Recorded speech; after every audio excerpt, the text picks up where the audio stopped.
Hello friends. Did you know nearly 80% of those who watch my videos aren't subscribed? If you enjoy these stories, please hit that subscribe button and leave a like. It really helps. Thank you for being here. By the way, where are you watching from? Let me know in the comments. My name is Harlan Greevy, and I've been driving these roads for 23 years. Wisconsin to Fargo, Fargo to Sioux Falls, and back again. Sometimes I rack up 3,000 miles in a week, sometimes less. But I know this route so well I could drive it with my eyes closed. Every diner, every rest stop, every exit is burned into my memory. That night started out like any other. At least, that's how it seemed. I was northbound on Highway 29 when Mona Trumbull's voice crackled through the CB at exactly 6:47 in the evening. "Harlan, you out there?" I grabbed the handset. "Right here, Mona. Highway 29 northbound, about 40 miles north of Eau Claire. Meteorology just sent out a blizzard warning, northern Wisconsin and southern Minnesota, starting around midnight. They're calling for 2 to 3 inches per hour. Whiteout conditions expected." I glanced at my windshield. The sky was clear, stars just starting to appear in the darkening blue. "Looks clean from here, Mona. I've got 4 hours to Fargo. Should be fine. Just be careful, Harlan. This one's looking serious. Always am." I hung up the CB and the cab settled into that familiar silence. The diesel engine's steady rumble, the tires humming on cold asphalt, the soft glow from the dashboard. I've always loved these sounds. They're meditative in a way. You think about the past, about family, about nothing at all sometimes. The first snowflakes started around 8 o'clock. Light at first, delicate little things that hit the windshield and melted on contact. I flicked on the wipers. The cabin was warm, but outside the temperature gauge read 12 below. No wind yet. By 8:30, the snow was coming down harder. Thicker flakes, faster, building up on the windshield between wiper sweeps. My visibility dropped, but nothing I couldn't handle. I could see a few cars ahead, a couple of other trucks. Their taillights glowed red through the falling snow. I wasn't alone out here. At 9:15, the wind hit. It started with a gentle push, my trailer swaying slightly. Then a harder gust from the side, shoving the whole rig to the right. I gripped the steering wheel tighter. "Here we go," I muttered to myself. The wind picked up every minute after that. Snow was flying horizontal now, my headlights cutting into a solid white wall. The taillights ahead of me disappeared. I dropped my speed to 45. When you're hauling 40,000 pounds in conditions like this, one mistake is all it takes. One patch of ice, one overcorrection, and that trailer will spin you right off the road. At 9:40, I saw mile marker 198. The green sign appeared briefly through a gap in the snow, white numbers clear for just a second. I did the mental math. Fargo was still about 100 to 20 miles out. 2.5 hours, maybe 3 at this speed.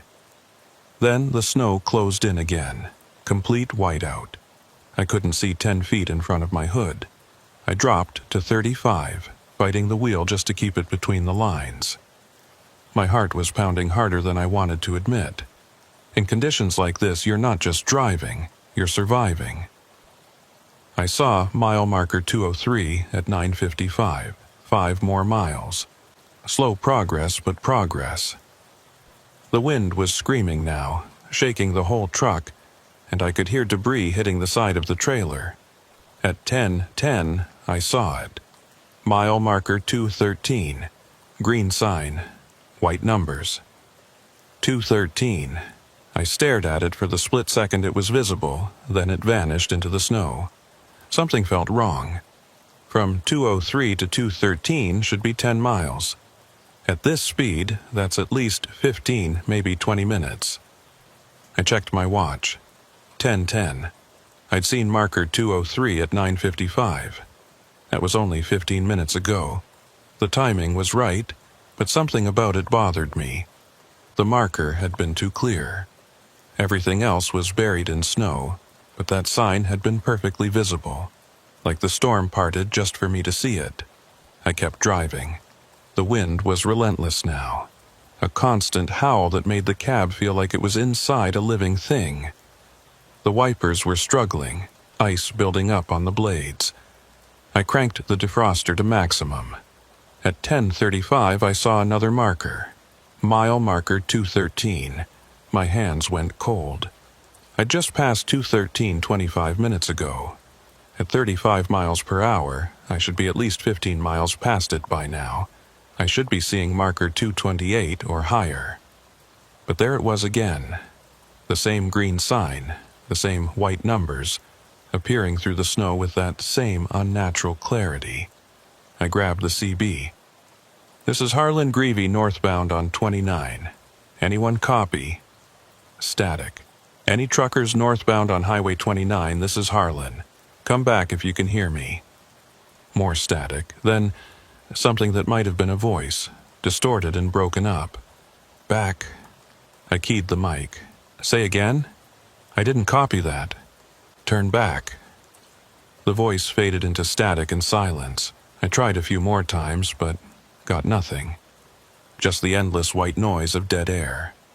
I kept driving, my mind racing. GPS would sort this out. I pulled up the navigation screen on my dashboard. The blue dot showing my location was moving steadily north on Highway 29. The mile markers on the GPS showed I should be approaching marker 220. But I'd just seen 213 again. At 11 o'clock, I saw it a third time. Mile marker 213. This time I slowed down even more, crawling past at maybe 20 miles per hour, staring at that sign as long as I could. It looked completely normal. Standard highway marker, proper reflective coating, right size and shape. But it shouldn't be here. I should be miles past this point. The CB crackled to life on its own. "Turn back, Harlan." My skin went ice cold. The voice knew my name. "Who is this?" I demanded into the mic. 213, turn back. Identify yourself. What station are you broadcasting from?" But there was only static. That same empty hiss of nothing. I checked my GPS again. According to the system, I was at mile marker 223, making steady progress north. But I'd just passed 213 for the third time. Either my GPS was broken, or the signs were wrong, or something else was happening that I couldn't explain. The rational part of my brain tried to find answers. Maybe the storm had knocked down markers and they'd put up temporary ones in the wrong spots. Maybe I was more tired than I realized and reading the numbers wrong. Maybe my GPS had lost signal and was showing cached data. But none of those explanations felt right. At 11:20, the snow suddenly stopped. Not gradually, it just stopped, like someone had flipped a switch. 1 second I was in a complete whiteout, the next the air was clear. I could see stars overhead, bright and sharp in a black sky. The road stretched out in front of me, empty and silent. And there, about 100 yards ahead, I saw something on the shoulder. A figure, standing completely still. I slowed down, my foot hovering over the brake. As I got closer, I could see it was a person, or at least it looked like a person. They were facing away from the road, toward the empty fields that stretched out into darkness. They wore what looked like a heavy coat, but they weren't moving at all, not even swaying in the wind that was still battering my truck. I rolled down my window. "Hey, you need help?" The figure didn't move, didn't turn around, just stood there in the freezing cold, motionless. I brought the truck to a stop about 30 feet away and put on my hazard lights. Every instinct told me to keep driving, but I couldn't leave someone stranded out here. Not in these conditions. Not with the temperature at 12 below and falling. I climbed out of the cab, the cold hitting me like a physical blow. The wind was brutal, cutting through my jacket instantly. "Hey!" I shouted. "Are you okay?" I walked toward the figure, my boots crunching in the fresh snow. 20 feet away. 15. 10. The figure still hadn't moved. At 5 feet, I stopped. Something was very wrong. I couldn't see any footprints around the figure. The snow was smooth and undisturbed, like they'd been standing there for hours and the storm had covered their tracks. But the storm had just stopped seconds ago. "Hello?" My voice came out quieter than I intended. The figure turned its head, not the whole body, just the head, rotating slowly until I should have been able to see their face. But there was nothing. No face, no features. Just a dark, smooth surface where a face should be. I stumbled backward, my heart hammering. The figure took a step toward me, its movements jerky and unnatural. I turned and ran back to my truck, slipping in the snow, catching myself on the side of the trailer. I hauled myself back into the cab and slammed the door, locking it with shaking hands. I looked out the window. The figure was gone. The shoulder was empty, just smooth snow and darkness. I sat there for a full minute trying to catch my breath, telling myself I'd imagined it. The storm, the stress, the exhaustion. I'd seen something that wasn't there, but I know what I saw. I put the truck in gear and started driving again, my hands white-knuckled on the wheel. The GPS said I was at mile marker 225. I'd been stationary for a few minutes, so that made sense. Then I looked up and saw the next mile marker approaching. "No," I whispered. "No, no, no." I grabbed the CB. "Mona, this is Harlan. Mona, please respond." Static. "Anyone on this channel, this is Harlan Greevy, northbound on 29. I need assistance. Please respond." Nothing but that endless static hiss. The snow started again, even heavier than before. Within seconds, visibility dropped to 0. I was back in the whiteout, alone on a highway that didn't make sense, passing the same mile marker over and over while something without a face watched from the darkness. I kept the truck moving forward. What else could I do? Stopping meant freezing. Going back meant facing whatever I'd seen on that shoulder. The only option was forward, into the storm, past mile marker 213 as many times as it took to break free. At midnight, I'd passed it 6 more times. At 1 in the morning, I'd stopped counting. The CB kept crackling with that same message, sometimes clear, sometimes buried in static. Turn back, 213, turn back, and every few miles I'd see another figure standing on the shoulder, sometimes facing away, sometimes turned toward the road. Never moving when I looked directly at them, but always there, waiting in the snow. The GPS insisted I was making progress. The mile markers said otherwise. Somewhere around 2 in the morning, I started to wonder if I'd ever left Highway 29 at all. Or if this road went on forever, a loop I'd been driving for years without realizing it. Mile marker 213 appearing again and again, the same stretch of highway, the same storm, the same frozen figures watching from the darkness. My hands ached from gripping the wheel. My eyes burned from staring into the white. But I kept driving, because stopping wasn't an option. At 3:15, something changed. The storm lifted again, sudden and complete. The sky cleared, and I could see the road ahead for miles. No other vehicles. No lights from distant towns, just empty highway stretching into the dark. And in my headlights, directly ahead on the road, I saw all of them. Every figure I'd passed was standing in a line across both lanes. Dozens of them, maybe more, all facing my truck, all perfectly still. I slammed on the brakes. The truck shuddered and slid, the trailer fishtailing behind me.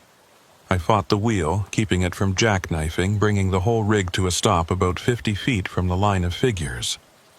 We stared at each other, me and them, across that stretch of frozen highway. Then, as one, they all turned and walked off the road, disappearing into the fields on either side. Within seconds they were gone, swallowed by the darkness. The CB crackled one final time. "Goodbye, Harlan," and then silence. I sat there, engine idling, watching the empty road. Slowly, carefully, I eased the truck forward, past where the figures had been standing, past mile marker 213 one final time. The next marker I saw was 214, then 215. The numbers started climbing normally. My GPS aligned with what I was seeing. The snow stayed light, manageable. By 4:30 in the morning, I was pulling into Fargo, exactly where I was supposed to be. I delivered my load the next day, went home to my apartment, called Mona and told her the delivery went fine. Weather was rough but manageable. I didn't tell her about mile marker 213. I didn't tell anyone. But here's the thing that keeps me awake at night. A week after that trip, I was back on the same route. Daytime run, clear weather, perfect conditions. I made a point to watch the mile markers carefully as I drove north. I never saw 213. The numbers jumped from 212 to 214, like 213 had never existed at all. I pulled over and checked every map I had. Digital, paper, old and new. Highway 29 in northern Wisconsin has never had a mile marker 213. The road curves at that point, and they skip the number. Always have. So what did I see that night? What sign kept appearing over and over in the storm? And those figures standing in the snow, where did they come from? I still drive this route twice a month. I always will. It's my job, my life. But when the weather turns bad and the snow starts to fall, I watch those mile markers very carefully. And sometimes, in the worst storms, I think I see it again. Mile marker 213, appearing in the whiteout for just a second, and I drive a little faster until it disappears. The thing about that night is that I tried to convince myself it didn't happen the way I remember. Human memory is fallible. Stress does strange things to perception. 23 years on the road, you're bound to have one night where exhaustion and weather combine to make you see things that aren't there.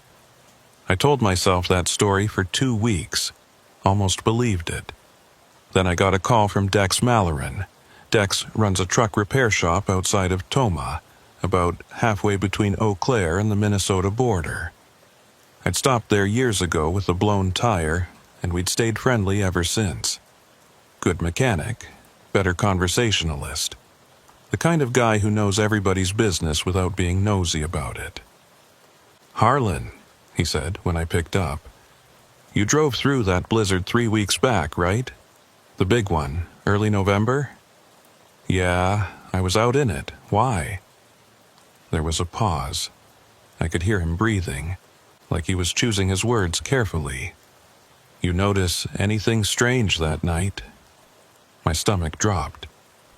"What kind of strange?" "Just anything unusual, anything that didn't make sense." I almost lied, almost told him everything was normal, just a rough storm, but something in his voice stopped me. "Why are you asking, Dex?" "Because I've had 3 drivers stop here in the past 2 weeks with the same story. They all drove through that storm on Highway 29, and they all saw something they can't explain." I sat down slowly. What did they see? Mile markers that shouldn't exist. Numbers repeating. One guy said he passed marker 187 8 times before the storm cleared. Another said she got stuck in a loop around marker 201, kept seeing the same rest area sign over and over. And the third, he trailed off. The third what? Said he saw people standing in the snow. Said they didn't have faces. The phone felt heavy in my hand. "Dex, I need to come see you." When? Now. The drive to Toma took 3 hours. I spent most of it going over that night again, trying to separate what I definitely saw from what I might have imagined. The mile marker 213 appearing over and over. That had to be real because I remembered checking it against my GPS, remembered the numbers not matching up. The figures on the shoulder, those were harder to trust. I'd been terrified, exhausted. The mind plays tricks. But Dex said other drivers had seen the same things.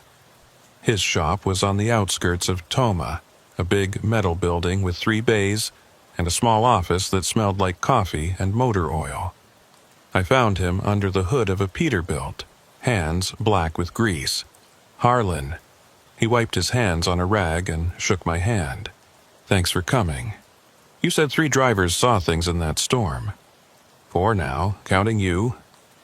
He gestured toward the office. Come on, I want to show you something.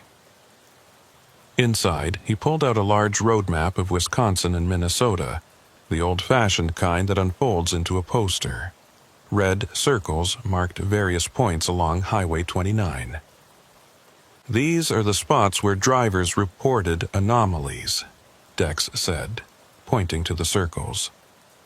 Mile markers that repeat, signs that don't match their GPS, stretches of road that seem to go on forever. All during that same storm, all on the same night. I leaned over the map. There were at least a dozen red circles scattered along a 100-mile stretch of highway. What's causing this? I don't know. But here's what's interesting. He pulled out a different map, this one older and yellowed with age. This is from 1962. See this stretch of Highway 29? I looked where he was pointing. The route was different, following a slightly different path than the modern highway. They rerouted it? In 1971, built a new section that bypassed several small towns. The old route was decommissioned, most of it torn up and returned to farmland. He pointed to specific spots on the old map. But look at where the old route used to go. I followed his finger and felt my skin prickle. The old route passed directly through every spot marked with a red circle on the modern map. Not near them, through them. What are you saying, Dex? I'm saying that every driver who saw something strange that night was in a location where the old highway used to run. Like the storm opened up something, made the old road visible again. That's insane. Is it? You saw mile marker 213.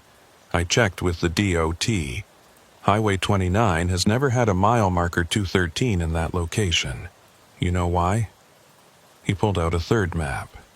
Because in 1971, that number was assigned to a marker on the old route. Right about here. His finger landed on a spot that didn't exist on modern maps. A section of highway that had been abandoned over 50 years ago. So, what? The old road just appeared during the storm? Ghost highway? I don't know what to call it. But 4 drivers, all professionals with years of experience, all saw the same things in the same places on the same night. That's not mass hallucination. I thought about the figures I'd seen standing in the snow. Did anyone else report seeing people? Dex's expression darkened. 2 drivers mentioned figures on the roadside. Both described them the same way you did.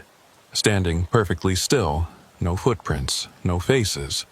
One driver said when he stopped to check on one, it turned and looked at him. He said there was nothing there, just a blank space where the face should be. What did he do? Got back in his truck and drove like hell. Same as you, I'm guessing.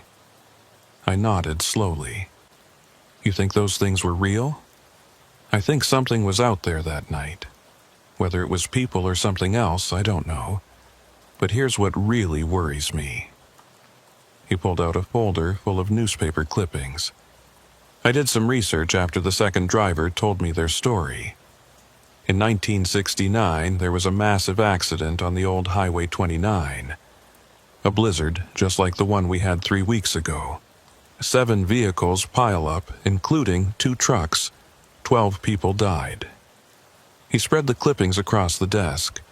Black and white photos showed twisted metal and emergency vehicles. One image showed a line of bodies covered in sheets, lying in the snow beside the road. The accident happened at mile marker 213 on the old road. They shut down the highway for 3 days to clear it. Some of the victims were never identified. Bodies so badly burned or crushed, they couldn't figure out who they were. I stared at the photos, a cold weight settling in my chest. You think those are the people we saw? I think something from that night in 1969 got trapped in that storm. And when the weather conditions matched up perfectly, 55 years later, it all happened again. The old road reappeared. The mile markers came back. And maybe the victims did too. That's impossible. So, is driving past the same mile marker 9 times in 3 hours, but you did it. I couldn't argue with that. I sank into a chair, my mind racing. Okay, say you're right. Say the storm somehow brought back the old highway. Why? And why that specific night? I don't know, but I've been tracking weather patterns, and that storm was unusual. It came out of nowhere, wasn't predicted by any of the models, hit with incredible intensity and then just stopped, like someone turned it off. The meteorologists I talked to said they'd never seen anything like it. What are we supposed to do with this information? Dex shrugged. I don't know. I just thought you should know you weren't alone out there. Other people saw what you saw. You're not crazy. That should have been comforting, but somehow it made things worse. If I'd been hallucinating, I could dismiss it. If other drivers had seen the same things, it meant something real had happened on Highway 29 that night. Something that defied explanation. I stayed at Dex's shop for another hour, going over the details with him. The other drivers had experienced variations of the same phenomenon.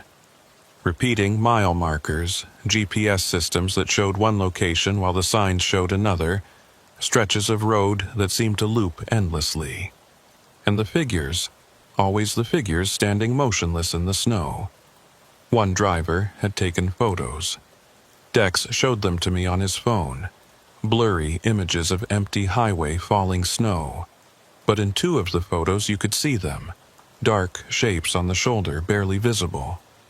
The image quality was too poor to make out details, but they were there. Has anyone reported this to the police? I asked. One driver tried. State Patrol told him it was stress and exhaustion, sent him home to rest. Another called the DOT to report the mile marker issue. They checked their systems, said all the signs are in the right place, no problems reported. So nobody believes it. Nobody official, but truck drivers talk. Word spreads. Some guys are avoiding Highway 29 entirely now, taking alternate routes even if it adds hours to their trip. I thought about my next run. I was scheduled to drive the same route in 4 days. The idea made my stomach tight. I have to keep driving it, I said. It's my regular route. I can't just avoid it forever. I know. Just be careful. And if you see anything strange again, document it. Photos, video, anything you can get. Maybe if enough of us have evidence, someone will take this seriously. I drove home that evening thinking about the accident from 1969. 12 people dead, some of them never identified. Bodies burned beyond recognition. Had I seen them that night? Were those faceless figures the victims of a tragedy from over half a century ago, somehow caught in a loop, repeating their last moments every time the weather conditions aligned? It sounded insane, but I couldn't shake the image of them standing in the snow, all turned toward my truck watching me. That night, I dreamed about the old highway. I was driving through a blizzard, watching the mile markers count backward instead of forward. 213, 212, 211. The numbers descending as I moved forward, like I was traveling into the past instead of through space. Figures lined both sides of the road, hundreds of them, all motionless. As I passed, they turned to watch me, their blank faces tracking my movement. And then, one by one, they stepped onto the highway behind me, following my truck in a silent procession. I woke up at 3 in the morning, heart pounding. I couldn't get back to sleep. 4 days later, I was back on Highway 29. Clear weather, afternoon sun, perfect visibility. I told myself it would be fine. Whatever had happened that night 3 weeks ago, it was a freak occurrence. Lightning doesn't strike twice. I watched the mile markers carefully as I drove north. 198, 199, 200, 201, 202. The numbers climbed normally. No repeats, no anomalies. My GPS matched perfectly with what I saw on the signs. The stretch where 213 should have been came up around 4 in the afternoon. I held my breath as I approached, watching for any sign of it. Empty road. The number jumped, just like Dex had said. Mile marker 213 didn't exist on modern Highway 29. Never had, but I'd seen it. I knew I'd seen it. I pulled over at the next rest stop and sat for a while, drinking bad coffee from a vending machine. Other trucks came and went, drivers nodding at each other in that universal language of the road. Everything was normal, ordinary, but I couldn't shake the feeling that something was watching me, not from the rest stop, but from somewhere else, somewhere I couldn't see. I finished my coffee and got back on the road. The rest of the trip to Fargo was uneventful. No strange mile markers, no figures in the snow, just a normal drive on a normal November afternoon. But when I got home that night, I found something in my truck that hadn't been there before. It was wedged behind the passenger seat, almost invisible in the gap. A small piece of metal, bent and twisted. At first I thought it was just road debris that had somehow gotten into the cab. Then I looked closer and saw the numbers stamped into the metal. It was a piece of a mile marker sign. The paint was faded, the metal rusted and old. It looked like it had been torn from a post decades ago. I dropped it on the floor of my garage and stared at it for a long time. I hadn't stopped anywhere near mile marker 213 on this trip. I'd driven straight through. So how did a piece of it end up in my truck? Unless it had been there since that first night. Sitting in my cab for 3 weeks, waiting for me to notice it. I picked it up with shaking hands and put it in a box. Evidence, like Dex had said. Proof that something had happened.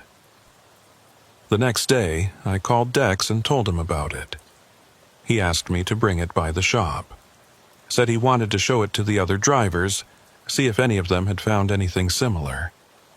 I never got the chance. That night, the box disappeared from my garage. I'd locked it in a cabinet, but when I checked the next morning, it was gone. The cabinet was still locked, no sign of forced entry. The metal fragment had simply vanished. I told myself someone must have broken in, though I had no idea how or why. But deep down, I knew the truth. Something had taken it back. The old road didn't want proof of its existence in our world. It had let me see it for one night, had allowed that piece of itself to slip through. But now it was taking back what belonged to it. I still drive Highway 29 twice a month.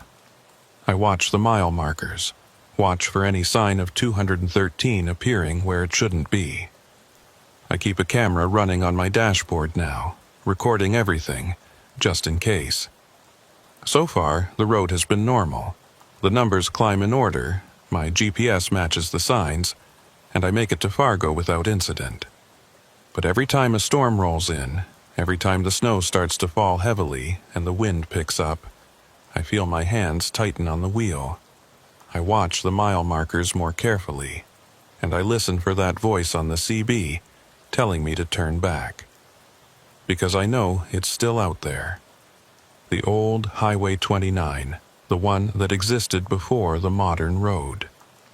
It's buried under fields and farmland now, but it's not gone.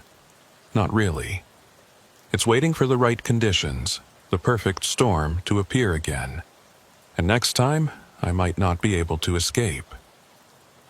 Winter deepened, and I kept driving.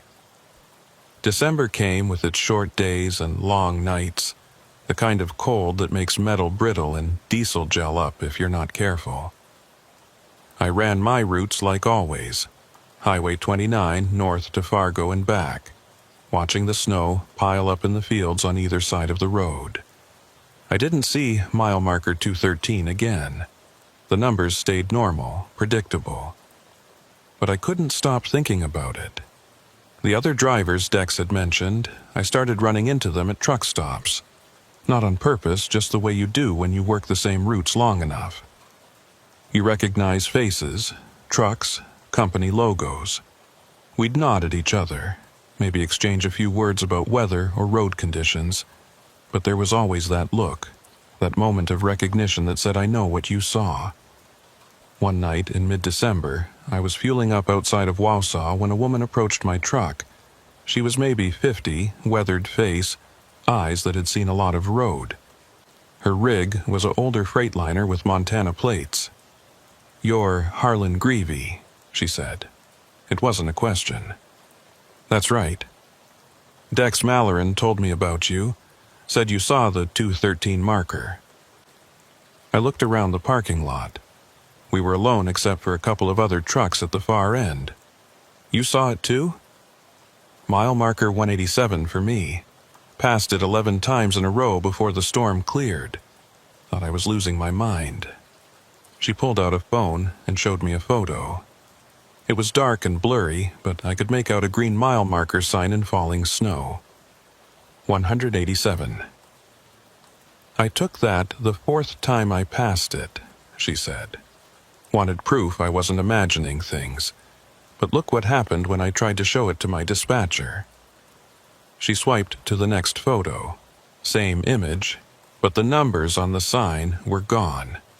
Just a green rectangle with blank space where 187 should be, like someone had erased them.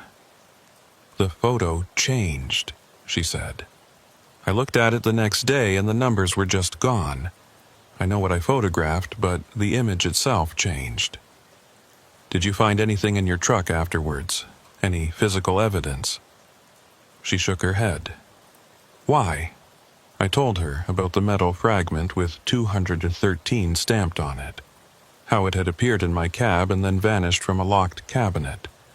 She listened without interrupting, her expression growing darker.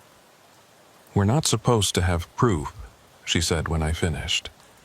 "Whatever this is, it doesn't want evidence existing in our world. It shows itself, lets us experience it, but then it takes back anything that would prove it happened. Then, how do we convince anyone it's real? We don't, that's the point. We just have to live with knowing what we saw and hope it doesn't happen again." But it did happen again. Not to me, not yet. But 2 weeks before Christmas, a driver named Morrison went missing on Highway 29. He was hauling frozen goods from Minneapolis to Green Bay, a routine run he'd made hundreds of times. Left Minneapolis at 6 in the evening, should have been in Green Bay by midnight. When he didn't show up and didn't answer his phone, his company started calling around. The state patrol found his truck 3 days later, parked on the shoulder near mile marker 204. The engine was off, keys in the ignition. Morrison's phone, wallet, and jacket were still in the cab, but Morrison himself was gone. They searched the area for a week, brought in dogs, helicopters, volunteers from local towns. Nothing. It was like he'd stepped out of his truck and vanished into thin air. I heard about it through the driver network, that informal system of CB chatter and truck stop conversations that spreads news faster than any official channel. And I heard something else, too. Morrison had been talking on his CB right before he disappeared. The last transmission anyone heard from him was simple. Passing mile marker 213, weather's getting bad. But Highway 29 doesn't have a mile marker 213. When I heard that, I called Dex immediately. "Did you hear about Morrison?" "Yeah, I knew him actually. Good driver, 20 years experience. He said he was passing mile marker 213. There was a long silence. "I know." "Dex, what's happening out here?" "I think it's escalating. The first night in November it just showed itself. Let us see it." But Morrison didn't just see it. He went into it. Crossed over to wherever that old road actually exists. You're saying he's trapped on some ghost highway. I'm saying he's somewhere we can't reach. And I'm worried he won't be the last. I thought about the figures I'd seen standing in the snow. 12 people died in that 1969 accident. Were they stuck on that old road too? Caught in an endless loop, waiting for someone to find them? "We need to do something," I said. "Like what? Go to the police and tell them there's a phantom highway that appears during storms? They'll think we're insane. Maybe we are. Maybe. But insane doesn't explain how 4 professional drivers saw the same impossible thing. And it doesn't explain where Morrison went." After that call, I started avoiding Highway 29 when weather looked bad. If there was any chance of snow, I'd take alternate routes, even if it added hours to my trip. My dispatcher complained about the delays, but I didn't care. I wasn't going to end up like Morrison. But you can't avoid the weather forever. Not when you drive for a living. On December 23rd, I was scheduled for a run to Fargo.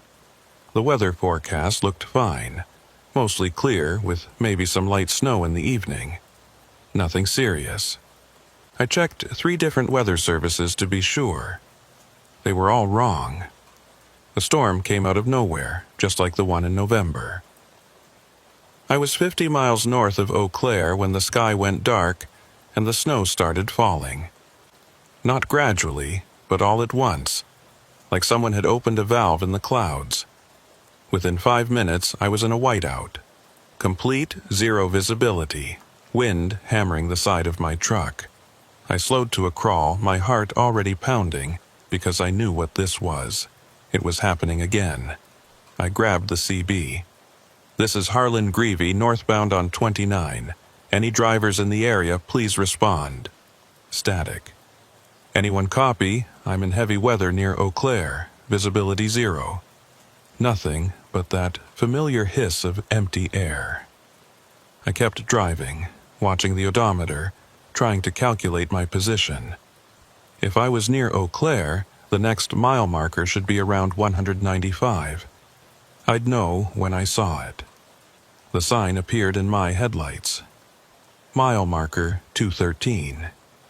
"No," I whispered. "Not again." I checked my GPS. According to the system, I was at mile marker 197, exactly where I should be. But the sign outside my window clearly showed 213. The CB crackled to life. "Harlan, can you hear me?" It was Morrison's voice.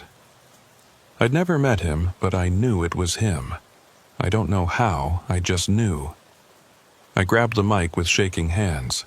"Morrison, is that you?" "Harlan, you need to turn around, right now. Don't go any further." "Where are you? Everyone's been looking for you." "I'm stuck, Harlan. I'm on the old road and I can't get off.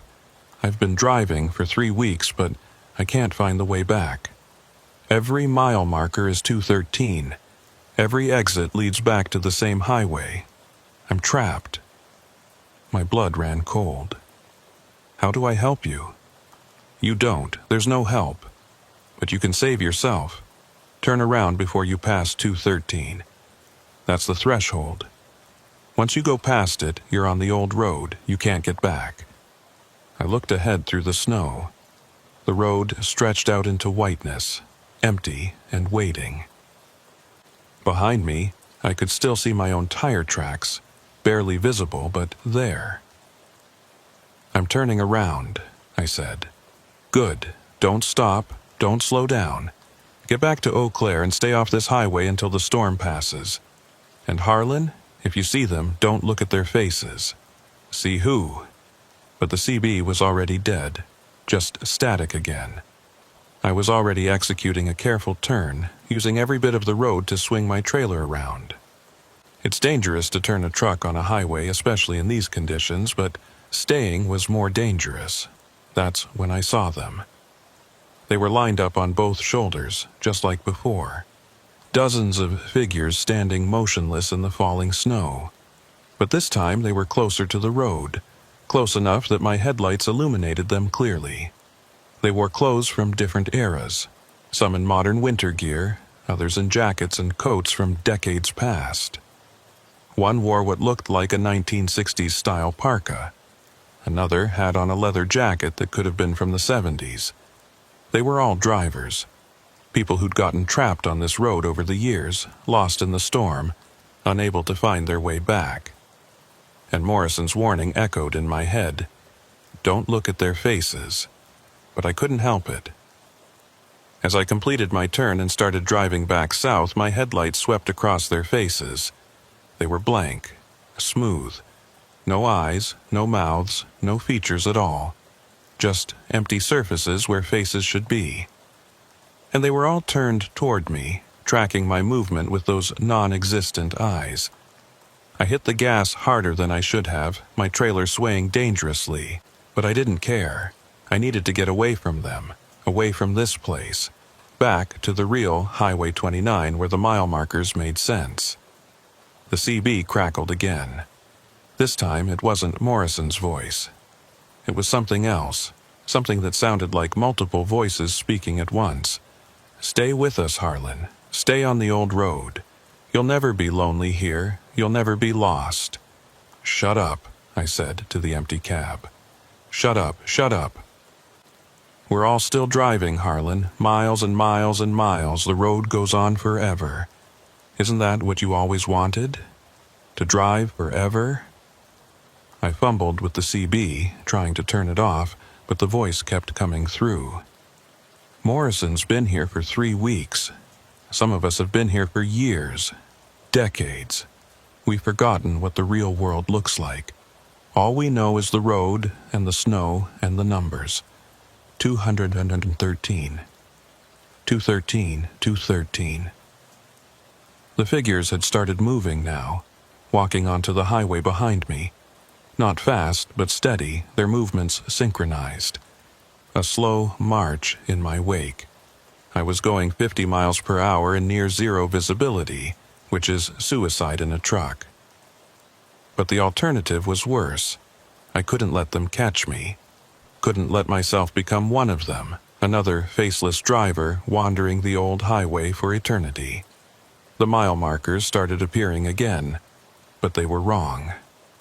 213, 213, 213. Over and over, no matter how far I drove. Then, just when I thought I'd never escape, the storm began to clear. Not all at once, but gradually. The snow thinned, visibility improved. And when I looked at the next mile marker, it showed 196. I was back on the real highway.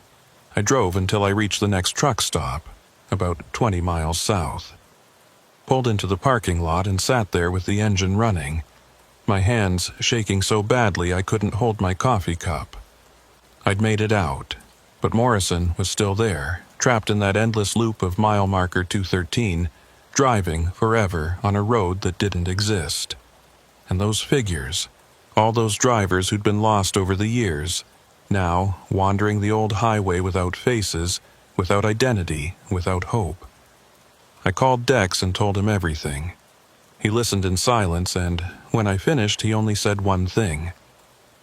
"We need to warn people. Every driver who runs this route needs to know what's out there. They won't believe us. Some will, the ones who've seen strange things, the ones who felt that pull. We tell them to avoid Highway 29 during storms. We tell them about Morrison. We save whoever we can. But how many would listen? How many drivers would dismiss it as superstition, ghost stories told by stressed-out truckers who needed sleep? How many would drive into the next storm, confident in their experience and skill, only to see that green sign appear in their headlights? Mile marker 213, the threshold between the real world and the old road. The point of no return. I didn't drive Highway 29 for 2 months after that night. Called in sick, took vacation days I'd been saving, even turned down loads that would have paid double. My dispatcher thought I was having some kind of breakdown. Maybe I was. But I couldn't stop thinking about Morrison, trapped on that endless highway driving past the same mile marker over and over, surrounded by the faceless figures of other lost drivers. Was he still trying to find a way out? Or had he given up, resigned himself to an eternity of meaningless miles? In February, I couldn't avoid it any longer. My company needed someone to run a high-priority load from Milwaukee to Fargo, and I was the only driver available who knew the route. The weather forecast was clear, no storms predicted for the next week. I took the job. I left Milwaukee at 6 in the morning on a Monday, the sky bright and cold. I'd modified my truck since December, installed extra CB radios, a backup GPS, even a satellite phone that couldn't lose signal. If something happened, I wanted every possible way to call for help. The drive was uneventful. I reached Eau Claire by noon, stopped for lunch at a diner I knew. The waitress was friendly, the coffee was hot, everything was normal. I started to relax. Maybe the worst was over. Maybe the old highway only appeared during those specific storms. I got back on Highway 29 around 1 in the afternoon. Clear skies, light traffic, temperature at 15 degrees. Perfect conditions. Mile marker 195 appeared on schedule. Then 196, 197. The numbers climbed steadily, my GPS matching perfectly with every sign. As I approached the area where 213 should be, I held my breath. 212 appeared in the distance. I slowed down, watching carefully. The road ahead was empty. Just clean asphalt. Snowbanks on either side, clear sky above. And then I saw it. Not the mile marker. Something else. There was a truck parked on the shoulder, hazard lights flashing. It was an older model Kenworth, the kind they stopped making in the 90s. The paint was faded, covered in road grime, but I could make out the company logo on the door. Midwest Freight. I knew that company. They'd gone out of business 20 years ago. I should have kept driving. Every instinct screamed at me to keep going. Don't stop. Don't look. But there was something about that truck. Something familiar. I pulled over about 50 feet behind it and put on my own hazards. Sat there for a minute watching. No movement from the cab, no sign of the driver. The truck looked like it had been there for a while. Snow drifted against the tires. I grabbed my CB. This is Harlan Greevy on Highway 29 northbound. Anyone near mile marker 212, I've got a disabled vehicle on the shoulder. Requesting assistance to check on the driver. Static, then a voice I didn't expect. Harlan, get away from that truck. It was Dex. Dex? What are you doing on this channel? I've been monitoring CB traffic on 29 since Morrison disappeared. Harlan, that truck is bait. Get back on the highway right now. I looked at the Kenworth again. As I watched, the driver's door opened slowly. Someone stepped out. It was Morrison. I recognized him from the photo his company had distributed when he went missing. Tall, heavy build, gray beard. He was wearing the same clothes he'd had on the day he disappeared. A red and black flannel jacket and jeans. He walked toward my truck, moving slowly, like each step took enormous effort. When he got close enough for me to see his face clearly, I understood why Dex had told me to leave. Morrison's face was starting to fade. Not gone yet, not completely blank like the figures I'd seen in the storm, but blurring, features becoming indistinct, like a photograph left in the sun too long. He knocked on my window. I rolled it down a crack. "Help me," he said. His voice was hollow, distant. "I need to get back. I need to go home." "Morrison, what happened to you?" "I'm on both roads now, the real one and the old one. I can see them both, exist in both places, but I'm fading from the real world. Soon, I'll only exist on the old highway, and then I'll be like them. No face, no identity. Just another driver going nowhere forever. How do I help you? You can't, it's too late for me. But you can warn others. Tell them about the old road. Tell them what happens if they cross the threshold." He leaned closer to my window, and I could see his eyes starting to blur, losing definition. "And tell my wife I love her. Tell her I'm sorry I won't be coming home." "Morrison," but he was already walking back to his truck. As I watched, he climbed into the cab and started the engine. The Kenworth pulled onto the highway heading north. It drove about 100 yards before it just vanished, fading out of existence like it had never been there. I sat, frozen, my hands gripping the wheel.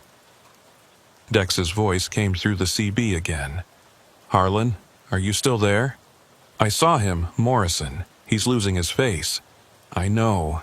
That's what happens to them. The longer they stay on the old road, the less real they become. Eventually, they're just shadows, echoes of drivers. No identity left. There has to be a way to save them. If there is, I haven't found it. I've been researching this for months, Harlan. That accident in 1969, it wasn't the beginning. I found records of strange disappearances on this highway going back to the 40s.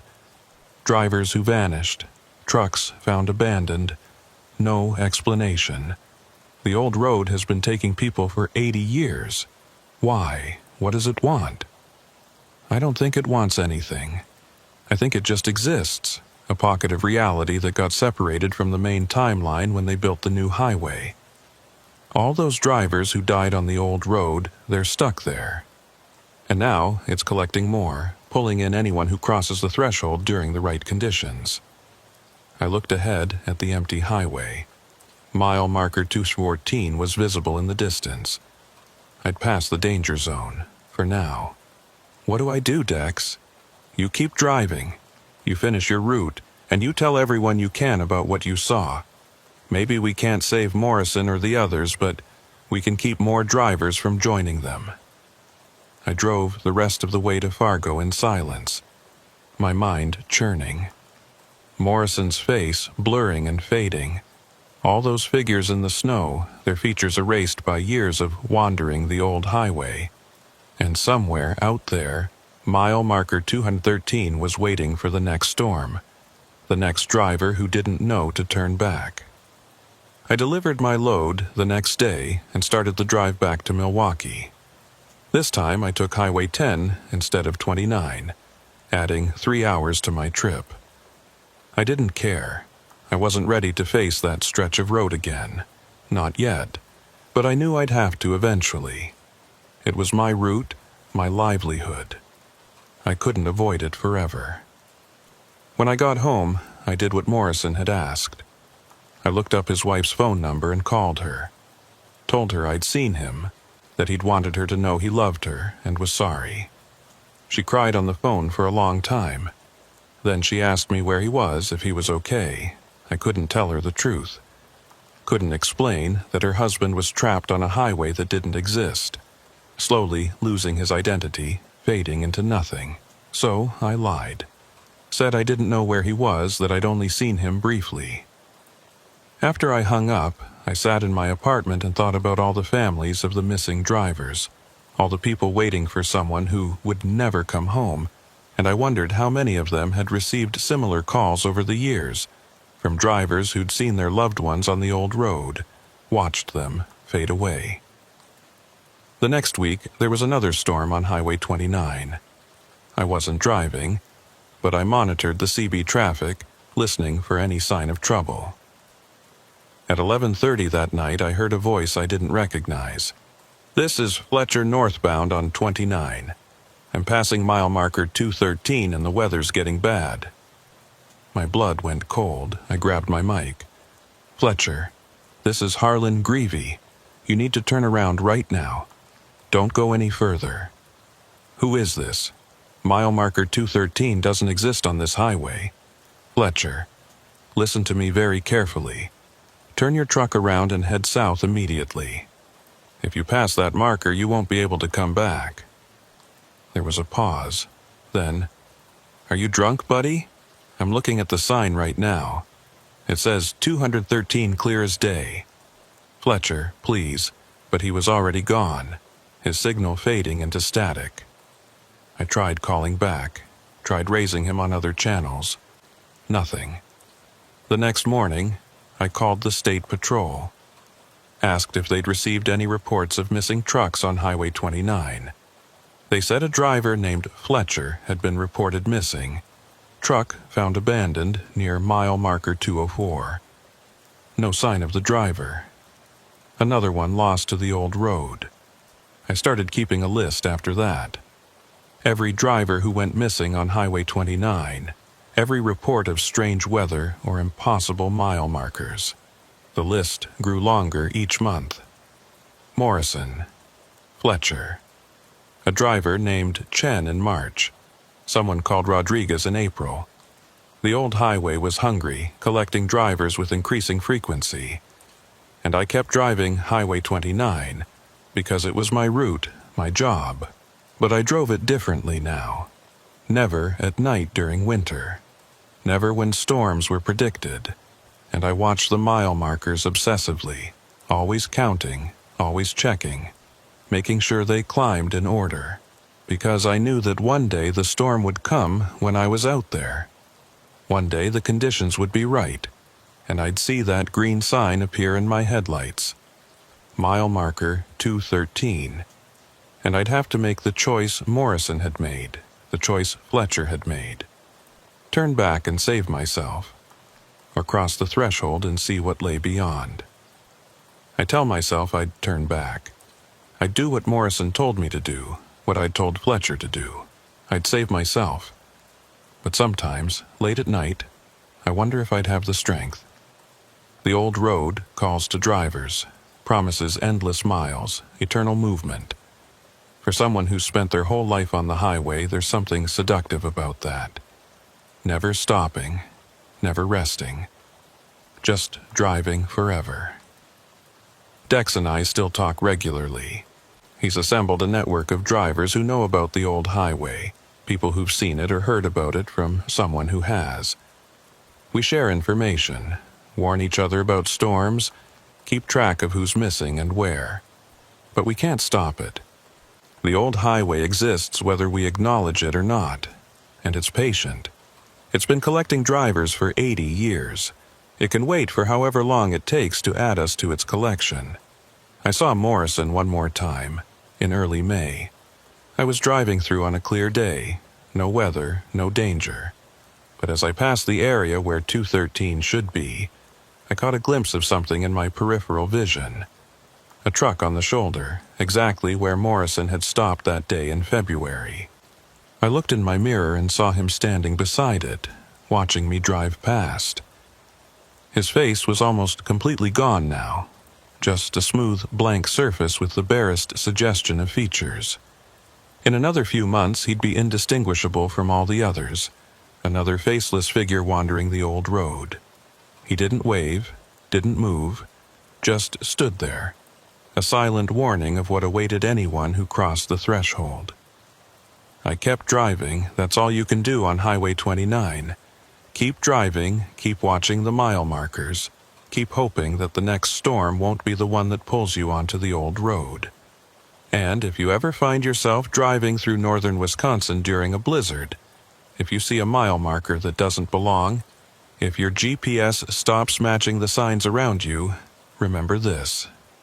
Turn back, before you pass 213, before the figures in the snow start walking toward you, before you become another driver who never came home, another name on the list of the lost, Another face slowly fading into nothing on a highway that shouldn't exist.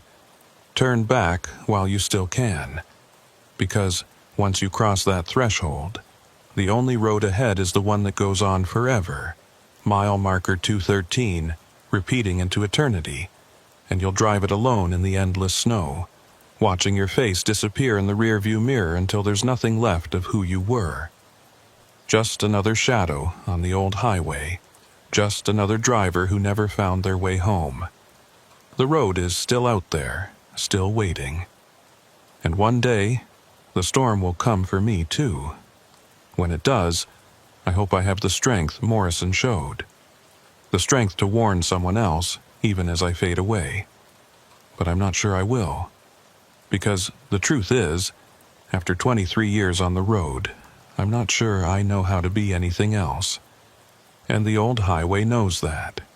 It's always known. It's just been waiting for me to realize it too. My name is Reeve Calder, and I've been driving the northern routes for 11 years. Minneapolis to Duluth, Duluth to Fargo, sometimes all the way out to Bismarck when the loads are good. I know the interstates, the truck stops, the weather patterns. I know when to push through and when to park it and wait. That knowledge has kept me safe through 100 storms. But nothing prepared me for what happened on County Road 47 that February night. The day started normal enough. I picked up a load of medical supplies in Minneapolis around noon. Destination was a hospital in Grand Forks. Straightforward run, maybe 5 hours in good conditions. The weather forecast showed snow moving in around evening, but nothing severe. Just another winter drive. I made good time heading north on Interstate 94. The sky was gray and heavy, that particular shade that means snow is coming. But the roads were clear. I passed Fargo around 5:30, grabbed a coffee at a truck stop, listened to some drivers complaining about the cold, standard February in North Dakota. By 6 o'clock, the snow started. Light at first, those small dry flakes that blow across the highway without sticking much. I kept my speed up, watching the temperature gauge. 22 degrees.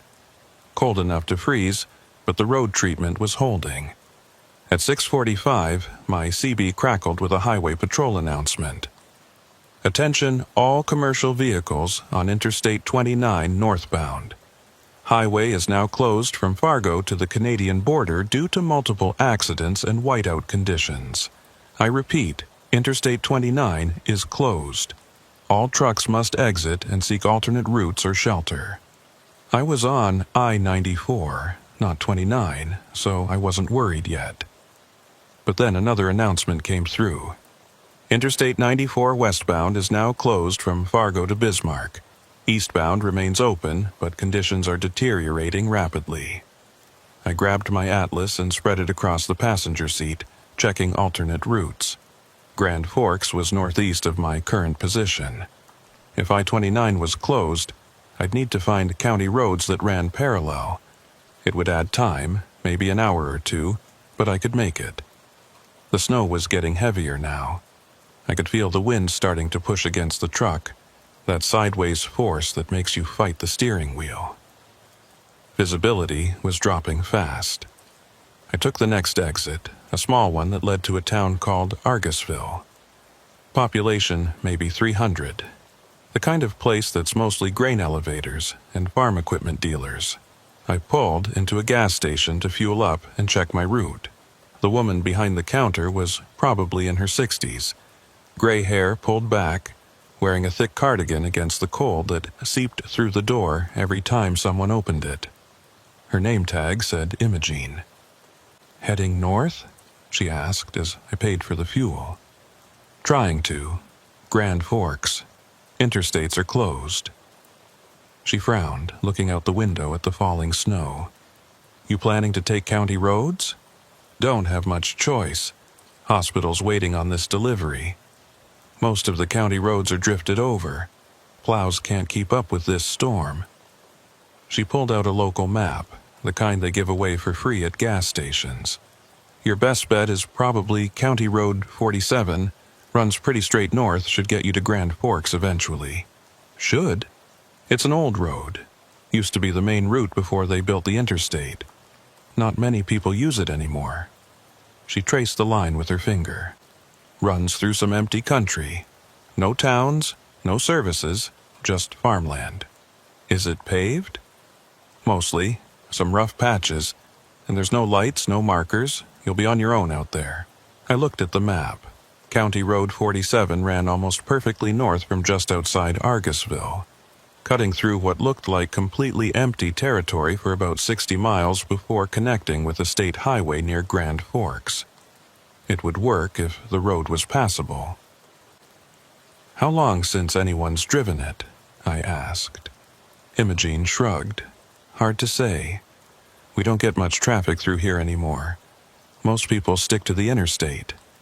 She looked at me carefully. You sure you want to try it in this weather? I've driven through worse. That was a lie. I'd driven through bad weather plenty of times, but something about the way she asked made me uneasy.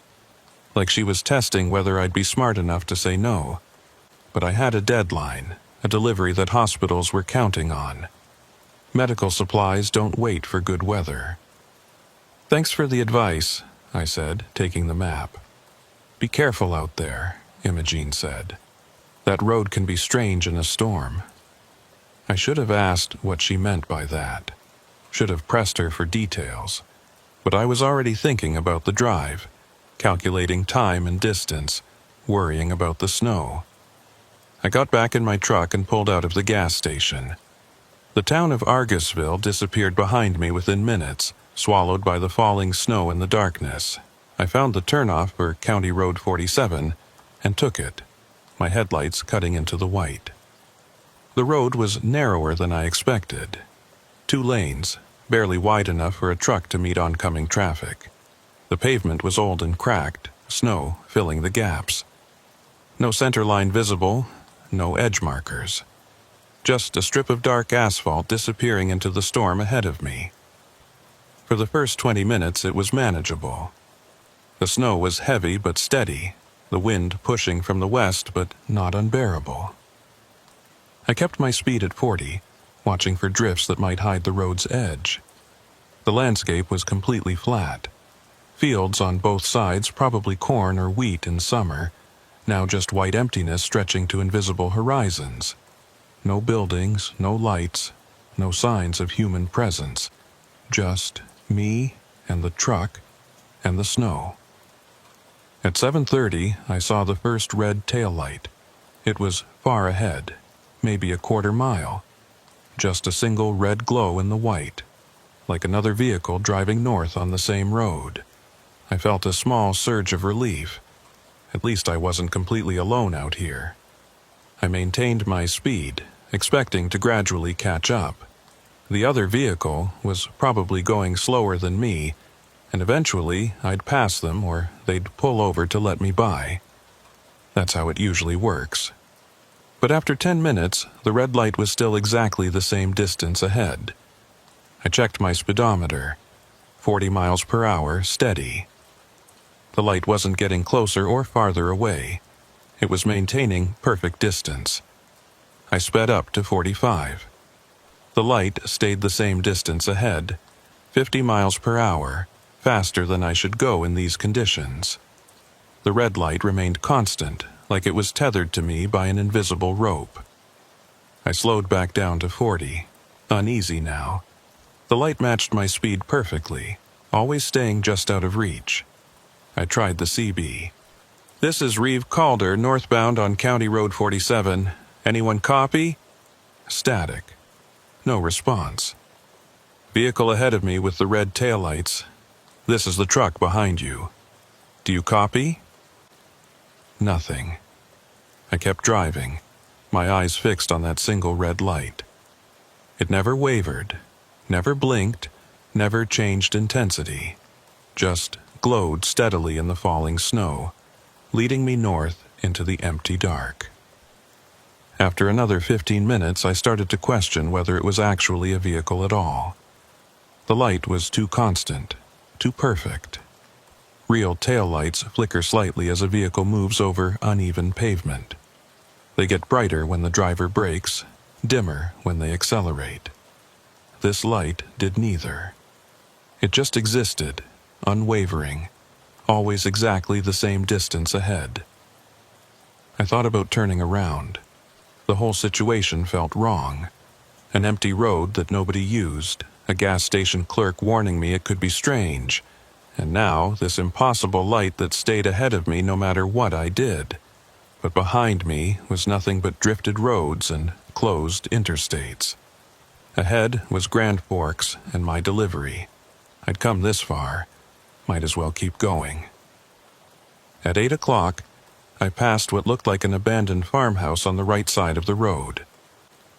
It appeared suddenly in my headlights, a dark shape with broken windows and a collapsed porch. Snow had drifted halfway up the walls. The place looked like it hadn't been occupied in decades. I glanced at it as I drove past, then looked back at the road ahead. The red light was still there, steady as ever. 5 minutes later, I passed the same farmhouse again. I'm sure it was the same one. Same broken windows, same collapsed porch, same snowdrifts. But I'd been driving north in a straight line. How could I pass the same building twice? I checked my GPS. According to the system, I was making steady progress north on County Road 47. No loops, no circles, just a straight line toward Grand Forks. But I'd definitely passed that farmhouse twice. 10 minutes after that, I passed it a third time. My hands were getting sweaty despite the cold. Something was very wrong with this road. I was either driving in circles without knowing it, or the road itself was somehow looping, or I was losing my mind. I grabbed the CB again. This is Reeve Calder on County Road 47. Is anyone monitoring this channel? I need assistance. Static, then a voice so faint I almost missed it.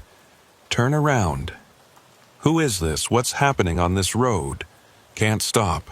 Keep going. Don't stop. The voice faded into static. I couldn't tell if it was male or female, old or young, just a whisper buried in white noise.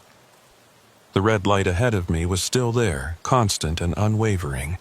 I'd been following it for over an hour now, and I hadn't gained an inch. The farmhouse appeared again on my right, 4th time. I was definitely caught in some kind of loop, even though my GPS insisted I was making progress. I made a decision. At the next clear spot, I was going to try to pass that red light, get ahead of it, see what it actually was. Maybe it wasn't a vehicle at all. Maybe it was something else. Some reflection or atmospheric phenomenon that just looked like a taillight. I pushed my speed up to 55, watching the light carefully. For the first time, it seemed to respond. It was getting closer, the red glow growing larger in my windshield. 60 miles per hour now, way too fast for these conditions, but I needed to know what I was chasing. The light was maybe 100 yards ahead, close enough that I should be able to make out the shape of whatever was producing it. But there was nothing there, just the light itself, hanging in the air, no vehicle attached to it. I was almost on top of it now, close enough that it filled my vision, a brilliant red glow that hurt to look at. I braced myself to drive through it, to see what would happen when I reached it. The light winked out, just disappeared, like someone had flipped a switch. 1 second it was there, the next it was gone, and I was alone on an empty road with nothing ahead but snow and darkness. I slammed on the brakes, the truck sliding on the icy pavement. I fought the wheel, keeping it from jackknifing, bringing the whole rig to a stop in the middle of the road. I sat there, engine idling, staring at the empty highway ahead. No light, no vehicle, nothing. Then I checked my rearview mirror. The red light was behind me now. Same distance, same intensity, same unwavering glow. Like it had never been ahead of me at all. Like I'd imagined the whole thing. but I knew I hadn't imagined it. I'd been chasing that light for over an hour. I'd watched it in my windshield, seen it grow larger as I approached. It had been real, and now it was behind me, following instead of leading. I put the truck back in gear and started driving again, faster now, trying to outrun the light in my mirror. But it matched my speed perfectly, staying exactly the same distance behind me. The snow was getting heavier, the wind stronger. Visibility was down to maybe 50 feet. I couldn't see the edges of the road anymore, just followed where my headlights pointed and hoped I was staying on pavement. The abandoned farmhouse appeared again, this time on my left instead of my right. 5th time seeing it. Or was it the 6th? I was losing count. My radio crackled. "Reeve Calder, do you copy?" The voice was clearer this time. I grabbed the mic. "This is Reeve. Who am I talking to?" "This is State Trooper Callum Harbridge. We've been trying to reach you. Where are you?" Relief flooded through me. County Road 47, heading north toward Grand Forks. I've been having some kind of navigation problem. I think I'm driving in circles. County Road 47? He sounded confused. That road's been closed for years. Washed out in the 2009 floods, never repaired. I'm on it right now. I turned off in Argusville, been driving for 2 hours. "Reeve, there's no way you're on County Road 47. That road doesn't exist anymore." "Then what road am I on?" Silence, then. "We're getting a signal from your GPS. According to our tracking, you're on Interstate 29 northbound, about 30 miles south of Grand Forks." "That's impossible. I-29 is closed, and I'm definitely not on an interstate. This is a narrow county road." "Reeve, your GPS tracker shows you on I-29, but we're also getting another signal, a second tracking signature with your license plate showing you on County Road 47. Both signals are active simultaneously." My blood went cold. What does that mean? "I don't know. We've never seen anything like this. It's like your truck is in 2 places at once." I looked in the rearview mirror. The red light was still behind me, constant and unwavering. And ahead, through the falling snow, I saw something new. Another truck, approaching from the opposite direction. Its headlights cut through the white, getting closer. As it passed me, I got a clear look at it. A Freightliner, newer model, same color as mine. Same company logo on the door, the same license plate. It was my truck. I'd just passed myself going the opposite direction. "Trooper Harbridge," I said into the CB, my voice shaking. "I think I just saw my truck, driving south while I'm driving north." "Reeve, you need to get off that road. Right now. Take any exit you see, any turnoff. Get off County Road 47 immediately. There are no exits. There's nothing out here but empty fields. Then turn around. Drive back the way you came." I looked in my mirror. The red light was still behind me, closer now. And beyond it, I could see another set of headlights. Another truck, following the red light, following me. "I can't turn around," I said. "There's something behind me." The trooper's voice was urgent now.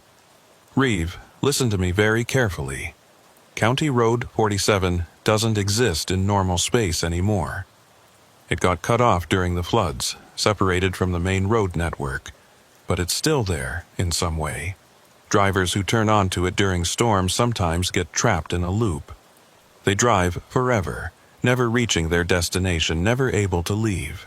How do I get out?" "I don't know. The other drivers who reported this phenomenon, they just disappeared. We never found them."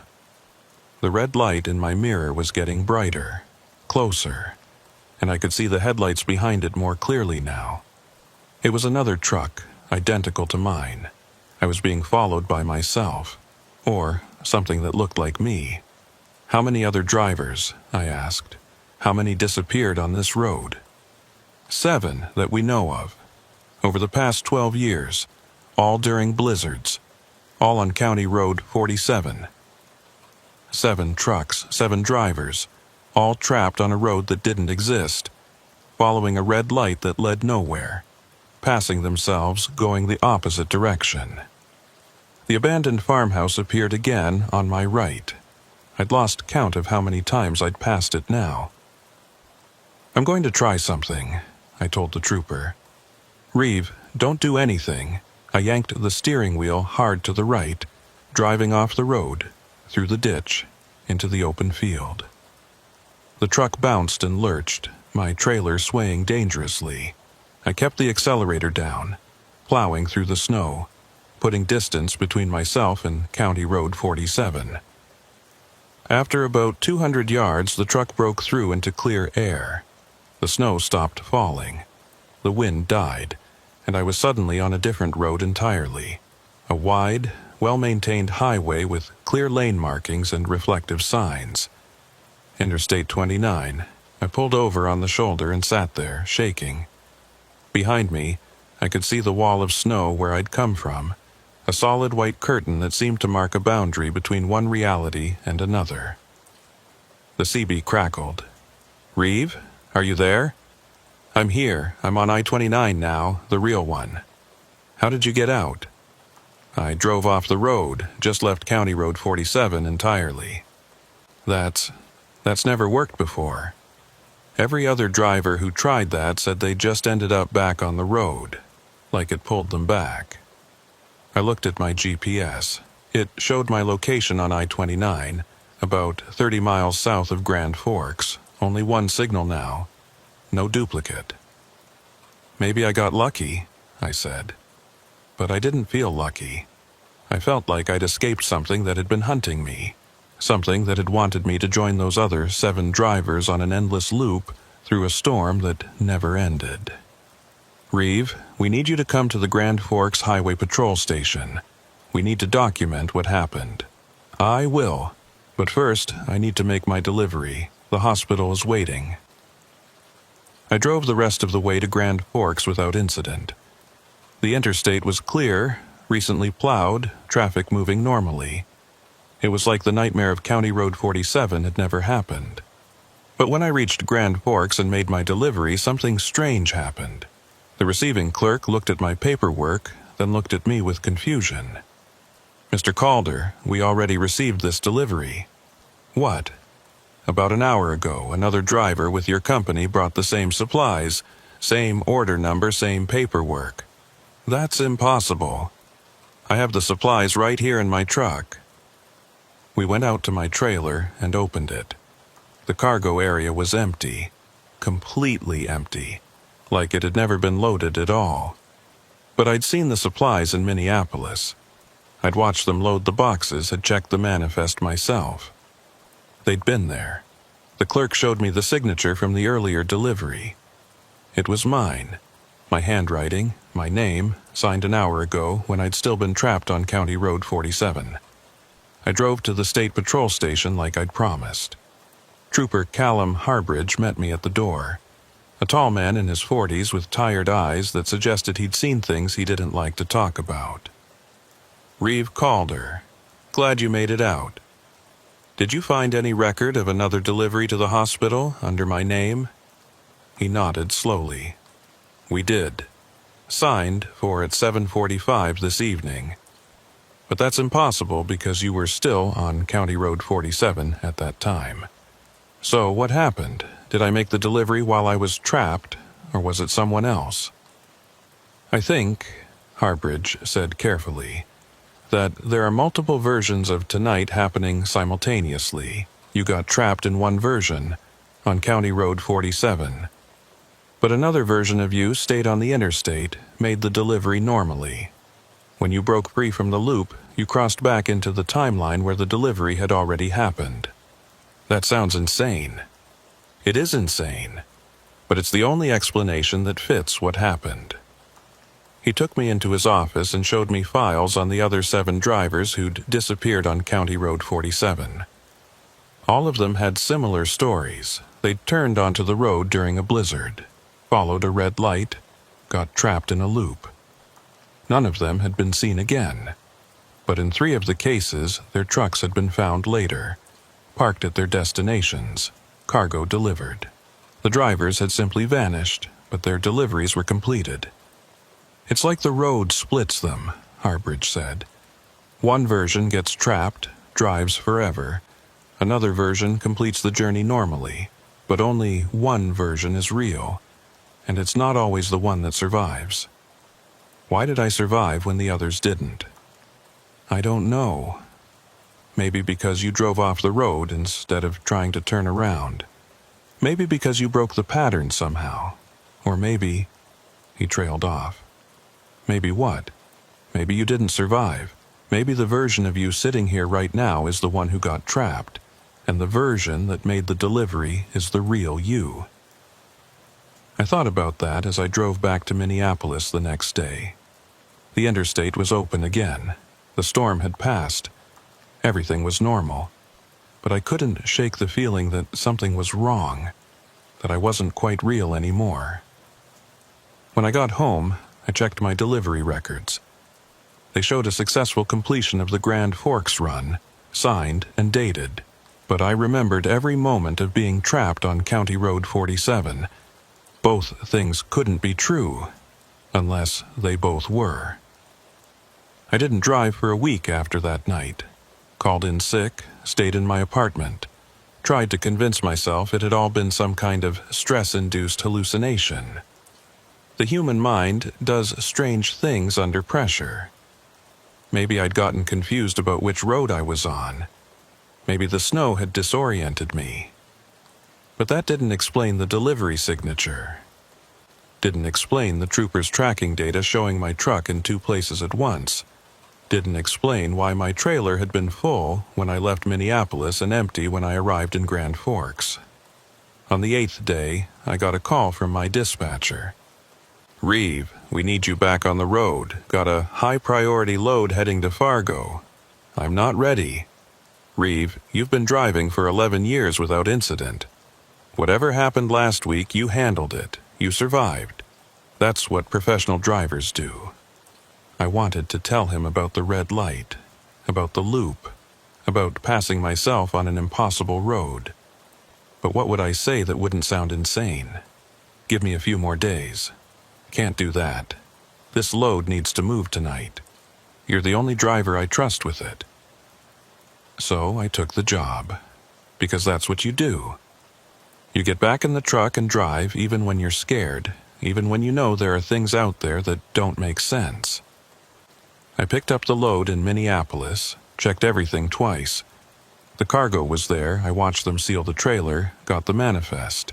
This time, I'd have proof all the way through. The route was familiar. I-94 west to Fargo, straight shot, maybe 4 hours. The weather forecast was clear, no storms predicted. I'd be fine. I left at 6 in the evening, right as the sun was setting. The temperature was dropping fast, 20 degrees and falling, but the roads were dry. I settled into the familiar rhythm of the drive, watching the mile markers count up, listening to the CB chatter from other drivers. Everything was normal until I reached Argusville. I wasn't planning to stop there, had no reason to. But as I passed the exit, I felt a pull, almost physical, like something was drawing me toward that off-ramp. I fought it, kept my hand steady on the wheel, kept driving west. The pull got stronger. My steering wheel actually turned slightly to the right, like invisible hands were guiding it. I had to actively fight to keep the truck going straight. Then I saw the sign. County Road 47. Next right. But I was on I-94, miles south of where that turnoff should be. County Road 47 was north of Argusville, not west. The sign shouldn't exist here. I drove past it, my heart pounding. In my mirror, I watched the sign disappear behind me. 2 miles later, I saw it again. County Road 47. Next right. Different location, same sign. Like the road was following me, offering me chances to turn onto it. I grabbed the CB. This is Reeve Calder westbound on I-94. Anyone else seeing signs for County Road 47? No response. Not even static. The CB was completely dead. The sign appeared a third time, closer to the highway now. I could see the actual turnoff, a narrow road leading north into darkness. And on that road, barely visible in the fading light, was a single red taillight. Waiting for me. I pushed the accelerator down, speeding up to 70, trying to outrun whatever this was. But the signs kept appearing, every few miles, always offering me the same turn. At 7:30, my GPS started glitching. The screen flickered, showing me on I-94, then on County Road 47, then back to I-94. Like I was oscillating between two different realities, unable to settle in either one. My phone rang. I grabbed it, hoping it was my dispatcher or someone who could help. Reeve Calder? The voice was female, familiar. Who is this? Imogene Lefferts, from the gas station in Argusville. I need to warn you about something. How did you get my number? That's not important. What's important is that you stay off County Road 47. No matter what you see, no matter what calls to you, don't turn onto that road. I'm not planning to. I'm on I-94. That doesn't matter. The road finds drivers it wants. It's been looking for you since you escaped last week. It doesn't like losing people. My hands tightened on the wheel. What is that road? What's really going on? It's hard to explain. County Road 47 exists in the space between different versions of North Dakota. When they closed it in 2009, when they declared it officially abandoned, it didn't disappear. It just became unstuck from normal geography. Now it moves, appears during storms, calls to drivers who get too close to its old route. That's impossible. You've seen it, you've driven it, you know it's not impossible. Another sign appeared. County Road 47. Next right. The turnoff was getting closer to I-94, like the road was reaching toward me, trying to intersect with my path. Why does it want me? Because you got away. 7 other drivers didn't. They're still out there, still driving that loop, following that red light forever. The road feeds on them somehow, sustains itself on their endlessness. When you escaped, you created an imbalance. Now it wants you back to restore equilibrium. How do I stop it? You don't stop it, you just avoid it. Stay on the interstate, don't take any exits you don't recognize, and whatever you do, don't follow any red lights. The call cut off. I tried calling back but got no signal. Ahead, I saw brake lights. Traffic was slowing down, backing up. As I got closer, I saw why. There was construction. The highway narrowing from 2 lanes to 1. Orange barrels and signs directing traffic to merge right. And the detour signs were routing everyone onto County Road 47. No, I whispered. No, no, no. I tried to find a way to avoid the detour, but the construction barrels blocked all other options. Every vehicle ahead of me was taking the exit, following the signs onto that dark, narrow road heading north. I grabbed the CB again. This is Reeve Calder. Is anyone seeing this detour? Anyone else being routed onto County Road 47? A voice came back, crackling with static. What detour? I-94 is clear all the way to Fargo. I looked at the construction ahead. The barrels were real, the detour was real, but other drivers weren't seeing it. It was meant only for me. I made a decision. Instead of following the detour, I drove straight at the construction barrels. My truck smashed through them, plastic and metal scraping against the hood. Alarms started blaring, lights flashing. But I kept going, plowing through the work zone. In my mirror, I saw the construction disappear. The barrels vanished. The detour signs blinked out of existence. The highway behind me was clear and empty, like there had never been any construction at all. My GPS flickered one final time, then stabilized. I was on I-94, exactly where I should be. The signs for County Road 47 stopped appearing, but I knew it wasn't over. I made it to Fargo without further incident, delivered my load, checked into a motel. I couldn't sleep. Every time I closed my eyes, I saw that red light, steady and unwavering, waiting for me in the dark. Around 3 in the morning, I gave up on sleep and went to the motel lobby to get coffee.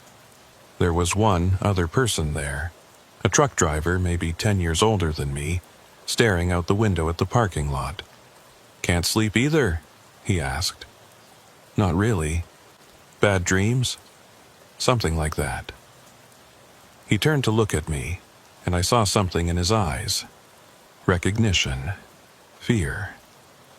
"You've driven County Road 47, he said. It wasn't a question. I nodded.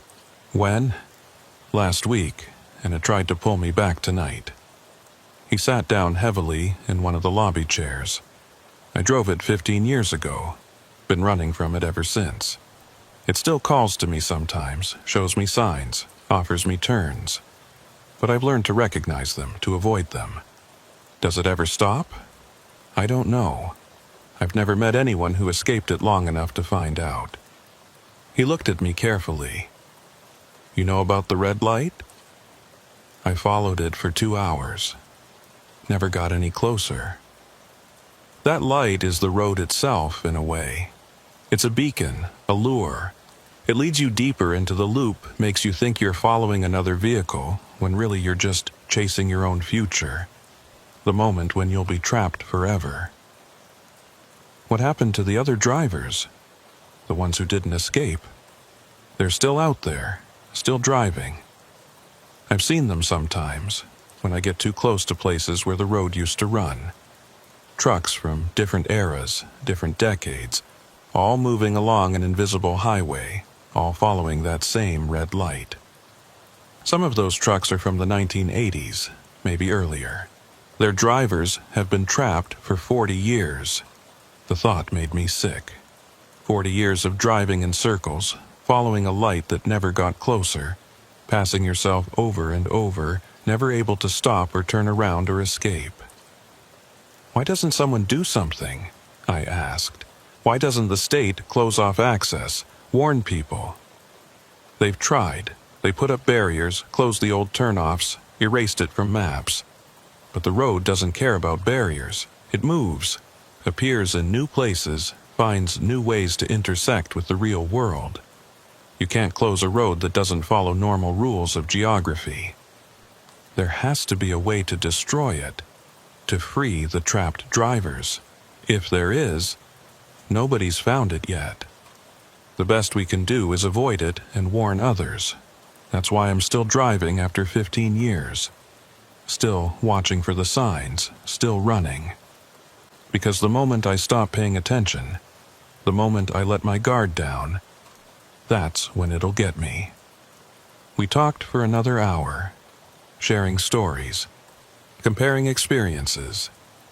He'd seen things I hadn't, had developed strategies for avoiding the road's pull. He gave me his number, told me to call if I ever needed advice. As the sun came up, I went back to my room and finally managed to sleep for a few hours. When I woke up, I checked my phone and found a message from Trooper Harbridge. "Reeve, we need to talk. Something's happened." I called him back. "What's going on?" "We found Morrison." Morrison was one of the 7 drivers who'd disappeared on County Road 47. He'd been missing for 6 years. Where? That's the strange part. He walked into a gas station in Argusville this morning. Just appeared, said he'd been driving all night and needed to refuel. The clerk called us because Morrison was still wearing his company uniform from 6 years ago, and his truck was a model that hasn't been manufactured in a decade. Is he okay? Physically, yes. Mentally, he thinks it's still 2018. He doesn't remember the past 6 years. Says he just drove through a storm on County Road 47 and ended up at the gas station. Did you tell him? We tried. He doesn't believe us. Thinks we're playing some kind of joke on him. Can I talk to him? That's why I'm calling. I think he might listen to you. Another driver who's experienced the same thing. I drove to the State Patrol Station in Grand Forks. Morrison was in an interview room, looking confused and frightened. He was maybe 50, gray beard, weathered face. His company uniform was faded and worn, but looked exactly like it would have in 2018. I sat down across from him. My name is Reeve Calder. I drove County Road 47 2 weeks ago. He looked at me with sudden intensity. You've been on that road? Yeah. I followed the red light for 2 hours. Passed the same farmhouse over and over. Finally drove off into a field and ended up on I-29. The red light, Morrison said. I followed it too. Couldn't catch up to it, couldn't lose it. It just stayed ahead of me, constant. I must have driven 100 miles, maybe more. Then suddenly the storm cleared and I was in Argusville pulling into a gas station like nothing had happened. Morrison, that was 6 years ago. No, that was last night. I remember it clearly. February 16th, 2018. It's February 24th, 2024. He stared at me, then laughed. That's ridiculous. I talked to my wife yesterday. She's fine. We're fine. This is some kind of mistake. Trooper Harbridge had brought in Morrison's phone. It had been recovered from his abandoned truck in 2018. They powered it on and showed him the messages, the missed calls, 6 years of his wife trying to reach him. Morrison's face went white as he scrolled through them. The last message was from 3 months ago. I'm moving on. I can't wait anymore. I'm sorry. What happened to me? Morrison whispered. You got trapped in a time loop, I said. County Road 47 doesn't just loop in space, it loops in time. You've been driving the same night over and over for 6 years, but from your perspective, it was just a few hours. But I'm here now. I escaped. Or the road let you go, released you back into normal time. Why would it do that? That was the question I couldn't answer. Why would County Road 47 trap drivers for years, then suddenly release them? What had changed? Harbridge had a theory. We think the road has a capacity. It can only hold so many drivers at once. When Reeve escaped, he created a vacancy. The road needed to maintain its equilibrium, so it released someone else. You're saying I got free because someone else got trapped? Possibly. I thought about the detour I'd seen the night before, the construction that had tried to route me onto County Road 47. The road had been trying to recapture me, and when it failed, it had to release Morrison to balance out. But that raised another question. If 7 drivers had originally been trapped and Morrison had been released, that meant only 6 were still out there, unless the road had captured someone new. Have there been any reports of missing drivers in the past week? I asked Harbridge. He checked his computer. 1. Driver named Fletcher, disappeared 5 days ago. Truck found abandoned on I-94 near Argusville. Same profile as the other vanishings. So the road had claimed a replacement. Morrison out, Fletcher in, the number stayed constant at 7. I looked at Morrison still scrolling through his phone, reading 6 years of messages from a life that had moved on without him. What are you going to do now? I don't know. My wife remarried, my kids grew up. The company I worked for doesn't exist anymore. I've been declared legally dead. He looked up at me with hollow eyes. I don't exist in this world. I'm a ghost. That night, I drove back to Minneapolis. Took I-94 all the way, stayed in the right lane, watched every sign carefully. Didn't see County Road 47 once, but I knew it was still out there, still waiting. It had tried to reclaim me and failed, but it wouldn't stop trying. And every time I got in my truck, every time I drove through North Dakota, I'd have to be vigilant. Because the road was patient. It had been capturing drivers for decades, maybe longer. It could wait for me to make a mistake, to let my guard down for just one moment. And when I did, it would be there. With its signs and its detours and its single red light leading nowhere forever. 2 months passed. I drove my routes, made my deliveries, avoided anything that looked like County Road 47. The signs stopped appearing. The pull I'd felt that night in February faded. I started to relax, to think maybe the road had given up on me. That was my first mistake. In late April, I took a run up to Winnipeg, a long haul that would have me crossing the border into Canada. The weather was finally warming up, snow melting, roads clear. Spring in the northern plains, that brief window between winter's grip and summer's heat. I crossed into North Dakota around sunset, the sky turning orange and purple over endless flat fields. I was listening to music, thinking about nothing in particular, when my phone rang. It was the older driver I'd met in Fargo, the one who'd been running from the road for 15 years. I'd saved his number as Marcus. "Reeve, where are you right now?" "I-29 northbound, about 50 miles from the border. Why?" "Get off that highway immediately. Take any exit, any turn. Just get off 29. "What's wrong?" "I'm tracking storm patterns. There's something building over North Dakota, something that's not showing up on normal weather radar. I've seen this before. It's the road getting ready to manifest." "But it's April. Clear skies, no snow." The road doesn't care about seasons. It creates its own weather, its own conditions. If it wants you bad enough, it'll make a blizzard in July. I looked at the sky, still clear, still beautiful. But I trusted Marcus. He'd survived 15 years by paying attention to patterns most people couldn't see. I took the next exit, a small one leading to a town called Grafton, population 5,000 according to the sign. I pulled into a truck stop and parked, watching the sky. Within 15 minutes, clouds started forming. Not gradually, but all at once, boiling up from the western horizon like someone had time-lapsed a storm system. The temperature dropped 20 degrees in 5 minutes, and then it started snowing. In April, heavy, thick flakes that covered the ground in seconds. My phone rang again. "Marcus, are you off the highway?" "Yeah, I'm in Grafton." "Good, stay there. Don't drive until this passes." "How long will it last?" "Hours, maybe days. The road is looking for you specifically. It'll keep the storm going until it either finds you or gives up." I settled in for a long wait. Went into the truck stop diner, ordered coffee and pie, watched the snow fall outside the windows. Other drivers were stranded too, maybe a dozen trucks in the lot. We nodded at each other, that universal acknowledgement of shared misery. Around 9 o'clock, the power went out.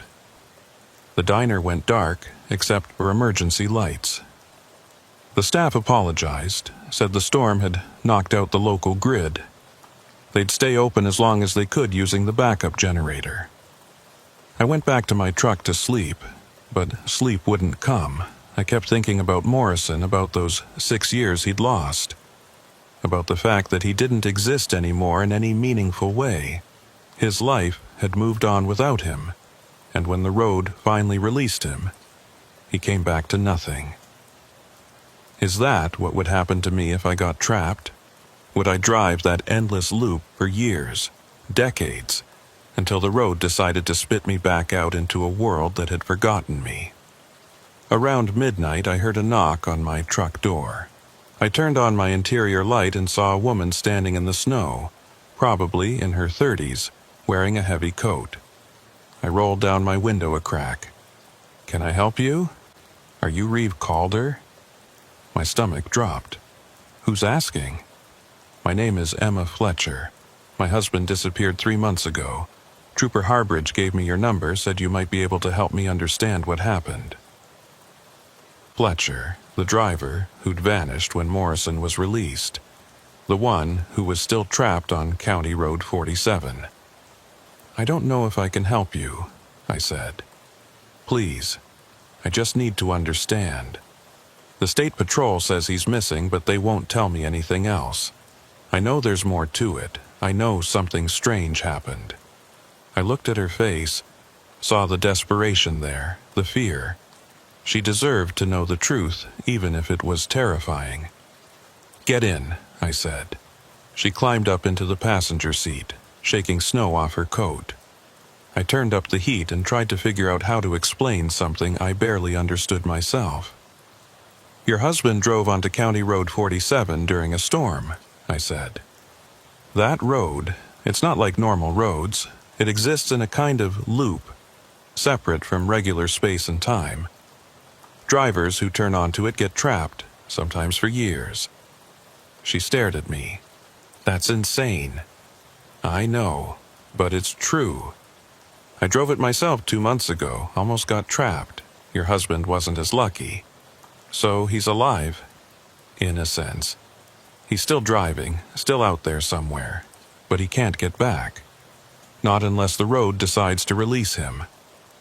How do we make it release him? We don't. We can't. The road operates by its own rules. All we can do is wait and hope. She was quiet for a long time, staring out at the falling snow. How long? Morrison was trapped for 6 years. Others have been gone longer. 6 years, she whispered.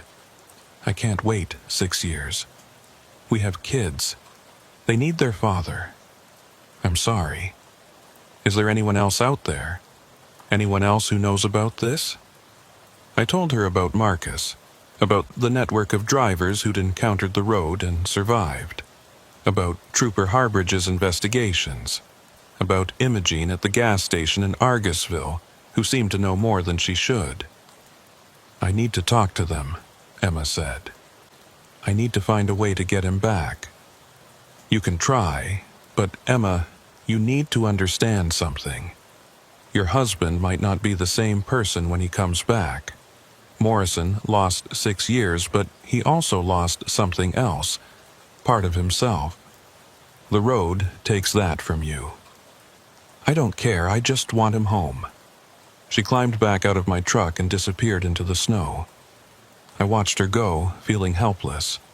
How many families were out there waiting for drivers who would never return? How many children would grow up wondering what happened to their parents? The storm raged all night. In the morning, it stopped as suddenly as it had started. The sun came out, temperature climbed back to normal April levels. The snow melted in hours, like it had never existed. I checked with Marcus before getting back on the road. Is it safe now? For the moment, the road expended a lot of energy creating that storm. It'll need time to recover before it tries again. How much time? Hard to say. Could be weeks, could be months. Just stay alert. I got back on I-29 and continued north to Winnipeg. Made my delivery, turned around, headed back south. Kept watching for signs, for detours, for that red taillight. Didn't see any of them. But 2 weeks later I got a call from Trooper Harbridge. Reeve, we've had another disappearance. My hands went cold. When? Last night. Driver named Chen, hauling freight from Duluth to Fargo. Last contact was around 8 p.m. somewhere near Argusville. We found her truck this morning, parked on the shoulder of I-29. No sign of the driver. County Road 47? We think so. But here's the strange part. We checked the GPS tracking data. The truck was on I-29 the whole time, never deviated from the highway. But the driver's cell phone last pinged from a location that corresponds to the old County Road 47 route. She got pulled onto it while driving I-29? It's the only explanation. The road is getting more aggressive. It's not waiting for drivers to turn onto it anymore. It's reaching out, pulling them in from the adjacent highways. I thought about my drive through Grafton, how I'd felt that pull trying to draw me toward County Road 47. The road was evolving, adapting, finding new ways to claim its victims. What do we do? I don't know. I've contacted the Federal Highway Administration, tried to get them to issue warnings. But how do you warn people about a road that doesn't officially exist? They think I'm insane. Maybe we all are. Maybe. But insanity doesn't explain the missing drivers. Doesn't explain the GPS data, the time discrepancies, all of it. After that call, I started documenting everything. Every strange sign I saw, every pull I felt, every time my GPS glitched or my radio picked up static in specific locations. I created a map showing where the old County Road 47 used to run, where it had manifested, where drivers had disappeared. The pattern was clear. The road was expanding its territory, reaching farther from its original route, claiming a wider area. It had started with just that 60-mile stretch north of Argusville. Now it was showing up along I-29, I-94, even some state highways dozens of miles away. It was growing, and it was hungry. In June, I met with Marcus and several other drivers who'd experienced the road. We gathered at a truck stop outside of Fargo, 8 of us total, comparing notes and experiences. "It's accelerating," one driver said. He'd escaped the road 12 years ago. "Used to be you'd hear about a disappearance every couple of years. Now it's every few weeks. The road is getting stronger," Marcus said. "Each driver it captures feeds it somehow, gives it more power to manifest, to reach farther. So what do we do? Just keep running forever? What else can we do? We can't destroy it, can't close it, can't even prove it exists to anyone who hasn't experienced it. What about the drivers who are already trapped?" I asked. "Is there any way to free them?" "Morrison got released," someone pointed out. "Only because the road captured someone else to replace him. It's maintaining equilibrium, keeping its count at 7. Why 7 specifically? Nobody had an answer for that. 7 seemed to be the magic number, the amount of trapped drivers the road needed to sustain itself. When one escaped, another had to take their place, unless we could somehow free all 7 at once, break the cycle entirely. "What if we could find where the road actually exists?" I said. "Not where it manifests, but where its core is. Maybe we could disrupt it somehow." "I've tried that," Marcus said. "Spent years searching for the epicenter, never found it. The road exists everywhere and nowhere. It's not bound to one location." We talked for hours, but came to no real conclusions. The road was too powerful, too strange, too disconnected from normal reality for us to fight. The best we could do was survive, stay vigilant, and warn others. As the meeting broke up, Marcus pulled me aside. "Reeve, I need to tell you something. I didn't want to say it in front of the others." "What?" "I'm dying. Cancer. 6 months, maybe a year at most." "Marcus, I'm sorry." "Don't be. I've had 15 good years since I escaped the road. That's more than some people get. But here's the thing. When I die, I think I'll end up back there, on County Road 47. What makes you think that?"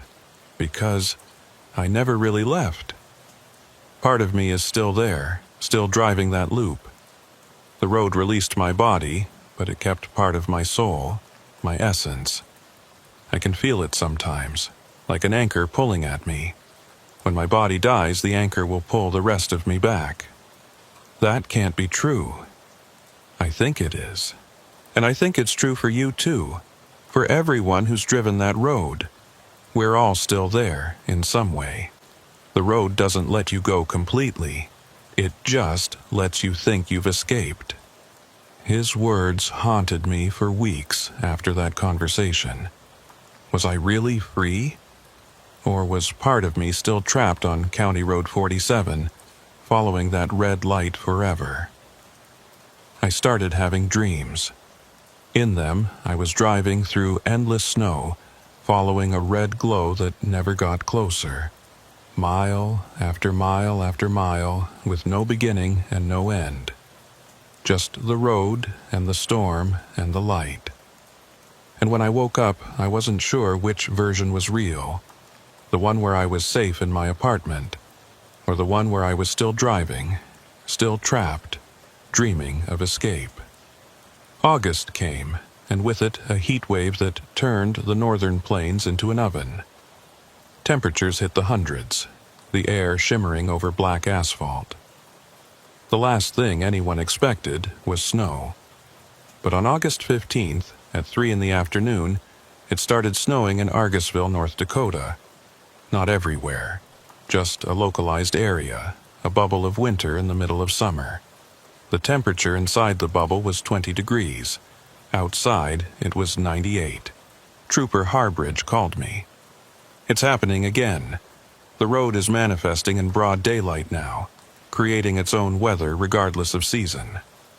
How many drivers are in the area? At least a dozen that we know of. We're trying to warn them, but we can't get through to everyone. I'm heading up there. Reeve, no. That's exactly what the road wants. I know. But maybe that's the point. Maybe it's time to stop running. I drove north from Minneapolis, watching the sky. The snow bubble was visible from miles away, a column of white in clear blue sky. It looked unnatural, impossible, like a tear in reality. As I got closer, I could see trucks pulled over on the shoulder, drivers standing outside their cabs, staring at the phenomenon. The snow was falling inside a perfect circle, maybe 5 miles in diameter. Inside the circle, it was winter.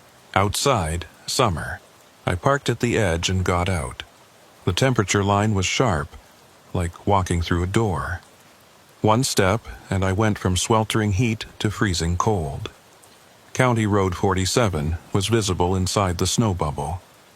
The turnoff had manifested right off I-29, the pavement looking old and cracked, covered in fresh snow.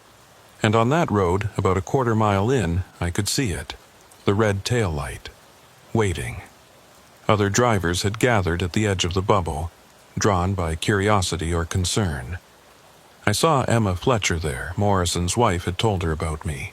She was staring at the road with an expression I couldn't read. "Is he in there?" she asked when she saw me. "Probably. All 7 of them might be." "I'm going in." "Emma, no. If you drive onto that road, you'll get trapped too." "I don't care. I need to see him. I need to know he's still alive." Before I could stop her, she started walking towards the turnoff. Other people tried to grab her, but she pulled away, determined. I went after her. "Emma, wait. Think about your kids." "I am thinking about them. They need their father. If there's any chance I can bring him back, I have to try." She kept walking, getting closer to County Road 47. As she approached the turnoff, the red taillight began moving, driving slowly down the road, deeper into the snow, leading her in.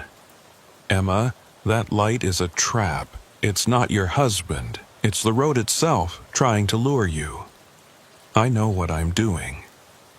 But I could see in her eyes that she didn't.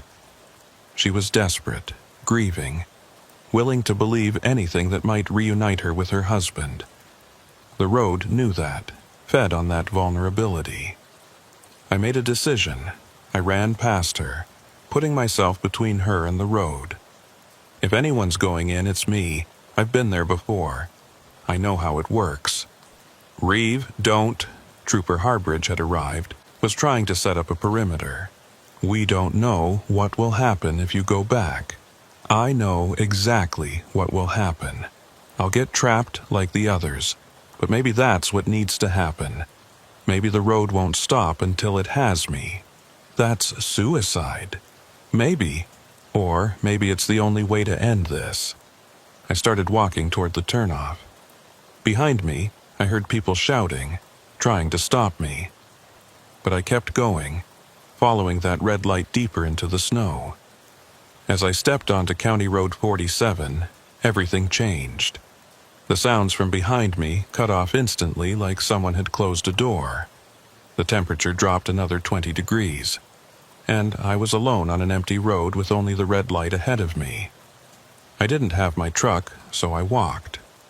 The road stretched out in both directions, perfectly straight, disappearing into white distance.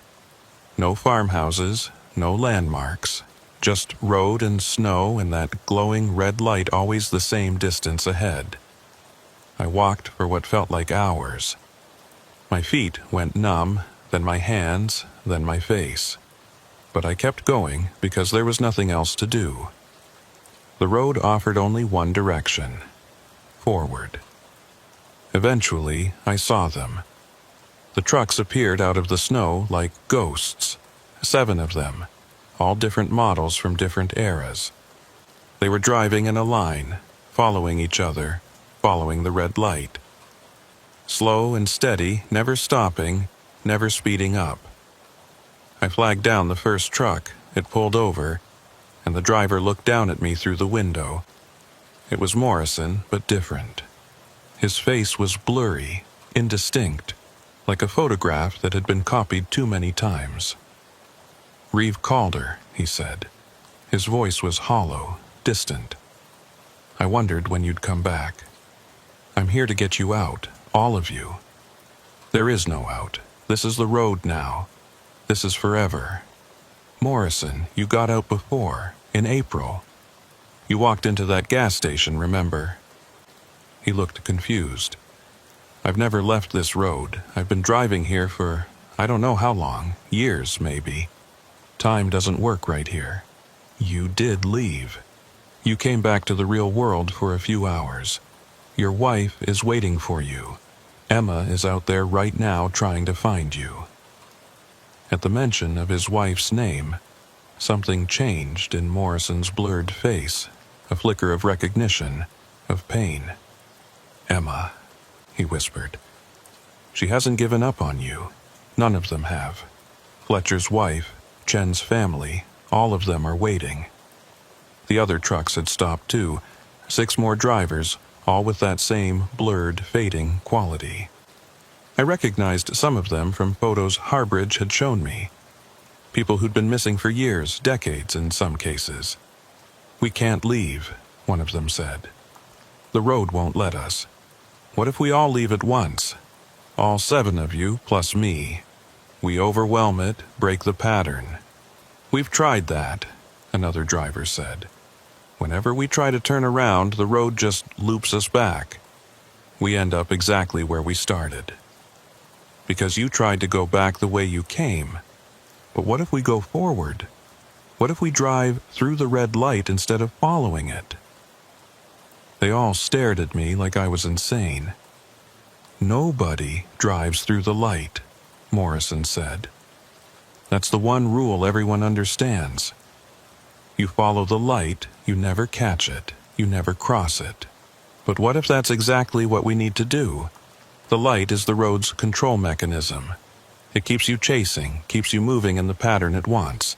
If we break that pattern, drive through it instead of following it, maybe we break free." There was a long silence. The drivers looked at each other uncertain. Finally, Morrison spoke. "I've been here for 6 years. If there's any chance this works, I'll try it." The others agreed, one by one. We formed a plan. All 7 trucks would drive in formation, building up speed, then drive straight through the red light at the same moment. I'd ride with Morrison in the lead truck. I climbed up into his cab. It was freezing inside, frost covering every surface. Morrison's hands on the wheel were almost translucent, barely there. "If this works," he said, "will I be solid again? Will I be real? I don't know, but you'll be back with Emma. That's what matters." He nodded and started the engine. Behind us, the other 6 trucks fired up their engines too. The sound was strange, muffled, like it was coming from very far away. We started driving, slowly at first, then faster. The red light was ahead, constant and unchanging. As we accelerated toward it, I could feel the road resisting, trying to slow us down. The steering wheel fought against Morrison's grip. "Keep going," I shouted. We were doing 60 now, all 7 trucks in tight formation.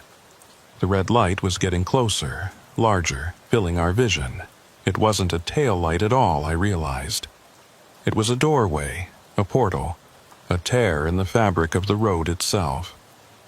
At 70 miles per hour, we hit it. Everything went white. Not snow white, but light white. Pure and blinding. I felt the truck dissolving around me, felt myself coming apart, every atom separating and floating free. Then, everything snapped back together. We were on I-29, in normal space, under a normal August sky. All 7 trucks materialized simultaneously on the highway, appearing out of nowhere. We must have looked insane to other drivers. 7 rigs suddenly existing where there had been empty road a second before. Morrison pulled over on the shoulder, shaking. Behind us, the other trucks did the same. I looked in the side mirror and saw the snow bubble was gone. The tear in reality had closed. We'd made it out, all of us. Morrison looked at his hands. They were solid again, fully real. Color was returning to his face, definition to his features. "Did we really do it?" he asked. "Yeah, we did." I climbed out and walked back to check on the other drivers. They were all there, all solid, all real again. Some were crying, some were laughing. All were stunned by the sudden return to normal reality. State patrol vehicles were arriving, Harbridge leading them. He ran up to me, his face a mixture of shock and relief. What the hell just happened? 7 trucks just appeared on the highway out of thin air. "We broke the pattern," I said. "Drove through the red light instead of following it. The road couldn't hold us anymore." Emma Fletcher was there, running toward one of the trucks. Her husband climbed down, and they embraced, both crying. It was the first time they'd touched in 3 months, though for him it had been much longer. The other drivers reunited with their families over the next few hours. Some had been gone for weeks, others for years. They all had the same story. They'd been driving County Road 47 in an endless loop, following the red light, until we'd all driven through it together and broken free. Harbridge pulled me aside later. "Do you think it's really over? Is the road gone?" "I don't know. Maybe. Or maybe it's just weakened, temporarily dormant. It might come back. If it does, we'll be ready. We've documented everything this time. Photos, videos, statements from 7 drivers who can all corroborate the same story. The federal government can't ignore this anymore." But I wasn't sure about that. The road had existed for decades, maybe longer, capturing drivers and releasing them according to its own strange rules. Would it really let us go so easily? That night, I drove past Argusville on my way back to Minneapolis. Slowed down as I passed the area where County Road 47 used to turn off. The turnoff wasn't there anymore. Just normal interstate, normal shoulder, normal farmland beyond. But as I accelerated past, I caught something in my peripheral vision. A red glow, barely visible in the darkness. There and gone in an instant. The road was still out there, watching, waiting. Maybe it would manifest again during the next blizzard. Maybe it would find new drivers to trap, new patterns to create.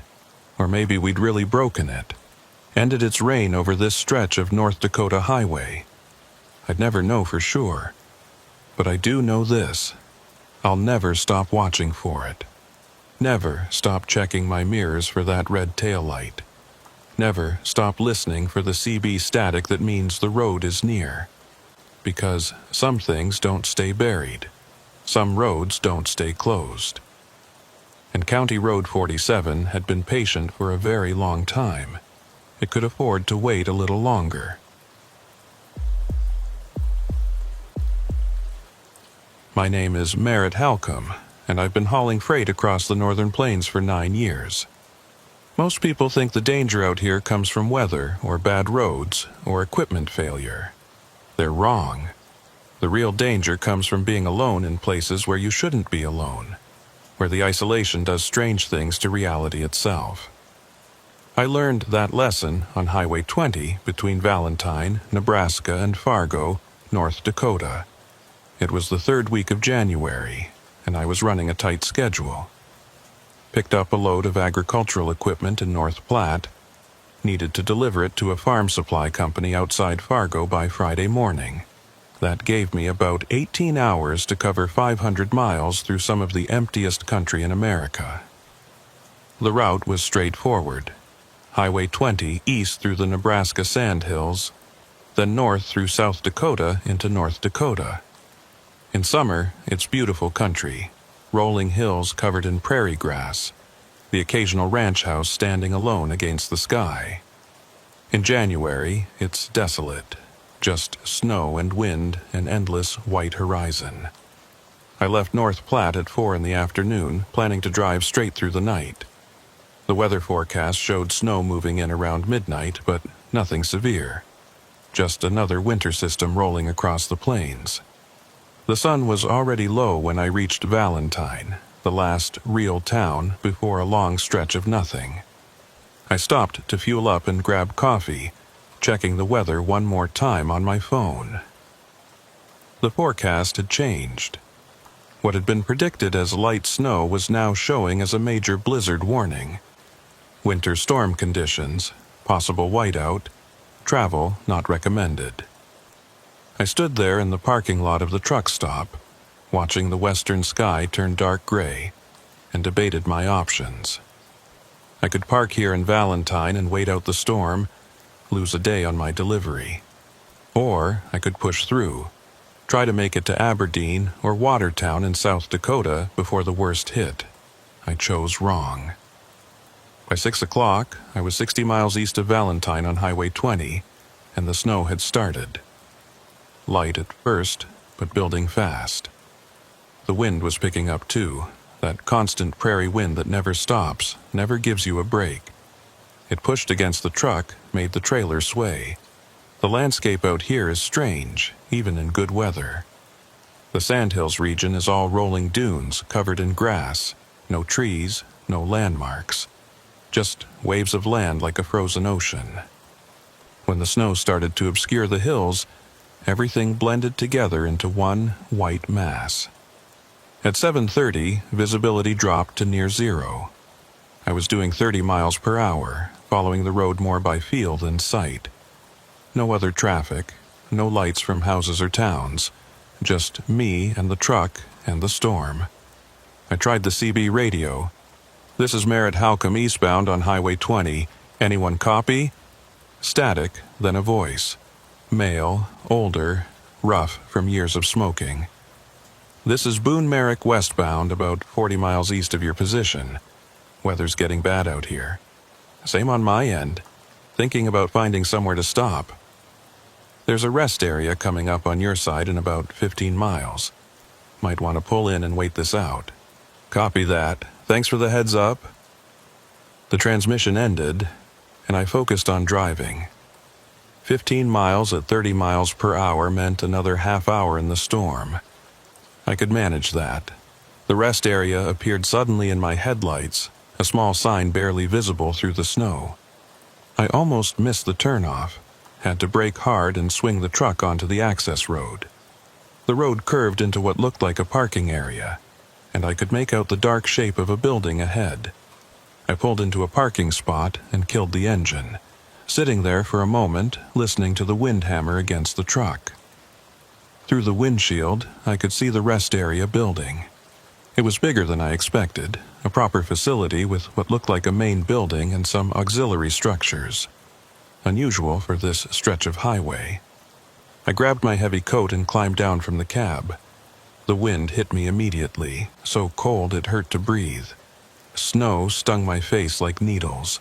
I put my head down and walked toward the main building, my boots crunching in fresh snow. The building was dark. No lights in the windows, no glow from the parking lot lamps. I tried the door and found it unlocked. It swung open with a creak, and I stepped inside, out of the wind. The sudden silence was disorienting. Outside, the storm was screaming. Inside, nothing. Just darkness, and the smell of stale air and something else, something like wet concrete. I pulled out my phone and used the flashlight to look around. I was in a main lobby area with vending machines along one wall, bathroom doors on another, and what looked like an information desk near the entrance. Everything was covered in a thin layer of dust. "Hello?" My voice echoed strangely in the empty space. "Anyone here?" No response. I walked further in, my phone light cutting through the darkness. There were benches along the walls, a few trash cans, posters about Nebraska attractions that looked faded and old. The vending machines were empty, their glass fronts dark. This place had been closed for a while, but the door had been unlocked. And Boone Merrick had told me about it like it was an active rest stop. I found a bank of light switches near the entrance and flipped them. Nothing happened. Either the power was out because of the storm, or the building had been disconnected from the grid. My phone buzzed. I checked it and saw I had no signal. Not unusual out here, especially in a storm. I'd have to rely on the CB radio in my truck if I needed to communicate. I was about to go back outside when I heard something. A sound from deeper in the building, like a door closing. I froze, listening. "Hello? Someone there?" Footsteps, slow and deliberate, coming from a hallway that led off the main lobby. I pointed my phone light toward the sound. A woman appeared at the end of the hallway. She was maybe 50, wearing what looked like a maintenance uniform. Gray coveralls with a name tag I couldn't read from this distance. She blinked against my light. "You startled me," she said. Her voice was flat, tired. "Didn't expect anyone to stop tonight. I didn't think this place was open. No lights, no power. Storm knocked out the electricity about an hour ago. I've got a generator running in back, but it's only powering essential systems.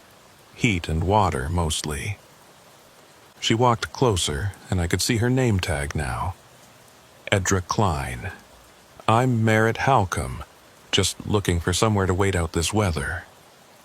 "You picked a good night for it. This storm's supposed to last until morning." She looked past me toward the windows. "You alone out there?" "Yeah. Well, I talked to another driver on the CB, guy named Boone Merrick, said he was westbound." Something changed in her expression. Just for a second, a flicker of something I couldn't identify. "Boone Merrick? You're sure that was the name?" "Yeah, why?" "Nothing. Just thought I knew someone by that name once." She turned away, heading back toward the hallway. "You're welcome to stay. There's a common area with some chairs if you want to get warm. Can't offer you much else, I'm afraid." I followed her down the hallway. The building seemed larger on the inside than it had looked from outside, with multiple corridors branching off in different directions. We passed several closed doors, each one marked with faded signs. Storage, maintenance, employees only. The common area was a large room with windows along one wall, now completely black with night and storm. There were maybe a dozen chairs arranged around low tables, and against the far wall, a coffee station that looked like it hadn't been used in years. "How long have you worked here?" I asked Idra. She was adjusting a thermostat on the wall. "Long time. Too long, probably.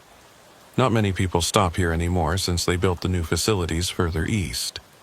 So why stay open?" "Someone has to maintain the place. Make sure it's here for travelers who need it." She finished with the thermostat and turned to face me. "You should try to get some sleep. A storm like this, you'll be here until dawn at least." What about you? You staying here all night? I live here, in a sense. Got quarters in the back. I'll be around if you need anything." She walked toward one of the side doors, then stopped and looked back at me. "One thing. Don't go wandering around the building at night. Some of the areas aren't safe. Structural damage from the cold, pipes that might burst. Stick to this room and the main lobby. Okay? And if you hear anything strange, just ignore it. Old buildings make all kinds of sounds in a storm." She left through the side door, and I was alone in the common area. I settled into one of the chairs and pulled out my phone. Still no signal. I checked the battery, 60%. I'd need to conserve power. Through the windows I could see nothing but snow driving horizontally across the glass. The storm was getting worse. I'd made the right call stopping here, even if this place gave me an uneasy feeling. I tried to sleep but couldn't. The room was too quiet, and every few minutes I'd hear sounds from elsewhere in the building. Creaks and groans, the sound of wind finding gaps in the structure. Once, I heard what sounded like footsteps above me, but that didn't make sense. This looked like a single-story building. Around 9 o'clock, I decided to check my truck, make sure everything was secure. I walked back through the hallway toward the main lobby, using my phone light to navigate. That's when I saw the security monitors. They were set up behind the information desk, 4 small screens showing different angles of the building. I hadn't noticed them before because they'd been dark. Now they were on, displaying grainy black and white footage. The top left monitor showed the parking lot. I could see my truck through the snow, along with 2 other vehicles I hadn't noticed before.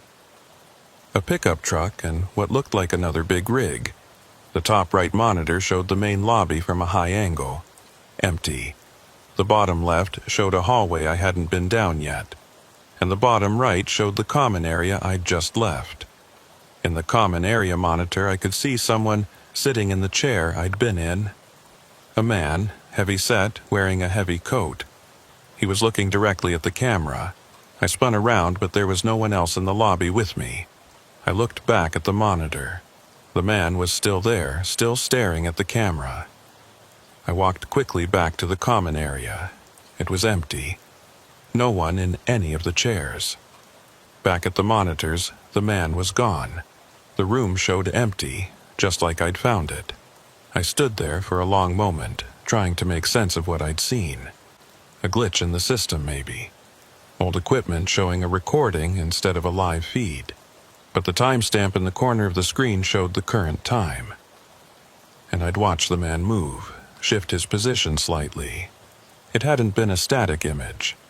I checked the other monitors more carefully. The parking lot view showed 3 vehicles. Mine, a pickup, and another truck.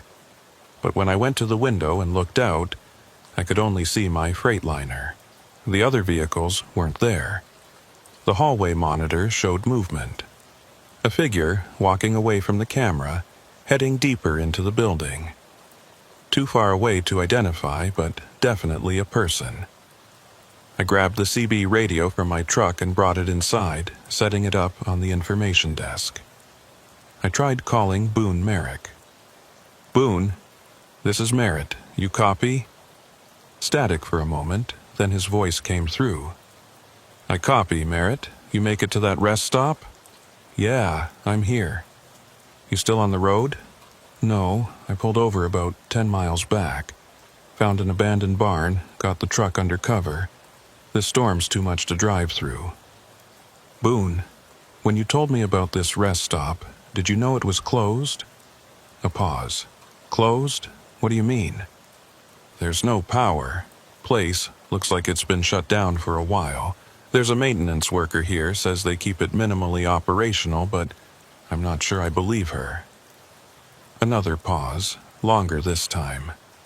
When Boone spoke again, his voice sounded different. Careful. "Merritt, what's the name of the worker?" "Edra Klein. Why?" Silence on the other end. Just static. "Boone, you there? Merritt, listen to me very carefully. You need to get out of that building right now. Get in your truck and leave, storm or no storm." My heart started pounding. What's going on? That rest stop closed 10 years ago. State decommissioned it in 2014. It's been abandoned ever since. That can't be right. I'm standing in it right now. Edra's here. I talked to her. Edra Klein was the last maintenance supervisor. She died in 2015. Car accident on Highway 20, about 5 miles from the rest stop. I felt ice spreading through my chest. You're wrong. She's here. She's real. Merritt, there have been reports about that place for years. Travelers who stopped there during storms saw things that couldn't be real. Some of them never left.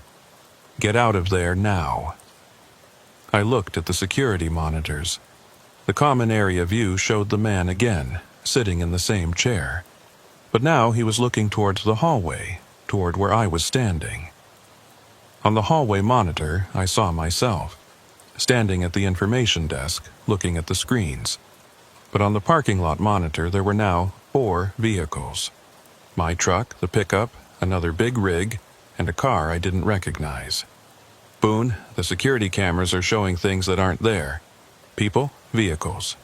Those aren't security cameras, Merritt. They're showing you what's trapped in that building. Residual images, echoes of people who stopped there and never left. I looked at the monitor showing the common area. The man was standing now, walking toward the hallway. Toward me. I spun around. The hallway was empty. Back on the monitor, the man was getting closer to the camera. His face was becoming clearer.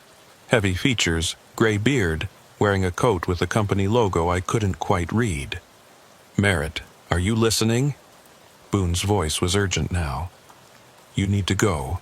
Right now. The storm is part of it. That place draws people in during bad weather, traps them somehow. The longer you stay, the harder it'll be to leave." I grabbed my coat and headed for the door. Behind me, I heard footsteps in the hallway. Slow, heavy footsteps getting closer. I didn't look back. I pushed through the main door into the storm, the wind hitting me like a physical blow. Snow drove into my face, blinding me. I stumbled toward where my truck should be, and stopped. There were 4 vehicles in the parking lot now. My Freightliner, a pickup truck with Nebraska plates, an older model Kenworth, and a sedan with its hazard lights blinking. The vehicles from the security monitor. They were real now, or I was seeing what the cameras saw. I reached my truck and climbed in, slamming the door against the wind. My hands were shaking as I started the engine. It turned over once, twice, then died. "Come on," I whispered. "Come on." I tried again. The engine coughed but didn't catch. Through the windshield, I saw the main door of the rest stop open. Edra Klein stood in the doorway, backlit by darkness, looking directly at my truck. She raised one hand, not waving, just holding it up. A gesture that might have been greeting or might have been warning. The engine caught on the 3rd try. I threw the truck into gear and pulled forward, my tires slipping in the snow. The parking lot seemed longer than it should be, the exit impossibly far away. In my mirror, I saw the other vehicles start their engines. Headlights flipped on, one by one. They were following me. I hit the access road doing 40, way too fast for these conditions. The truck fishtailed and I fought the wheel, keeping it from spinning out. Behind me, the other vehicles followed in a line, maintaining perfect distance. When I reached Highway 20, I didn't slow down. I turned east and accelerated, pushing the truck as fast as I dared.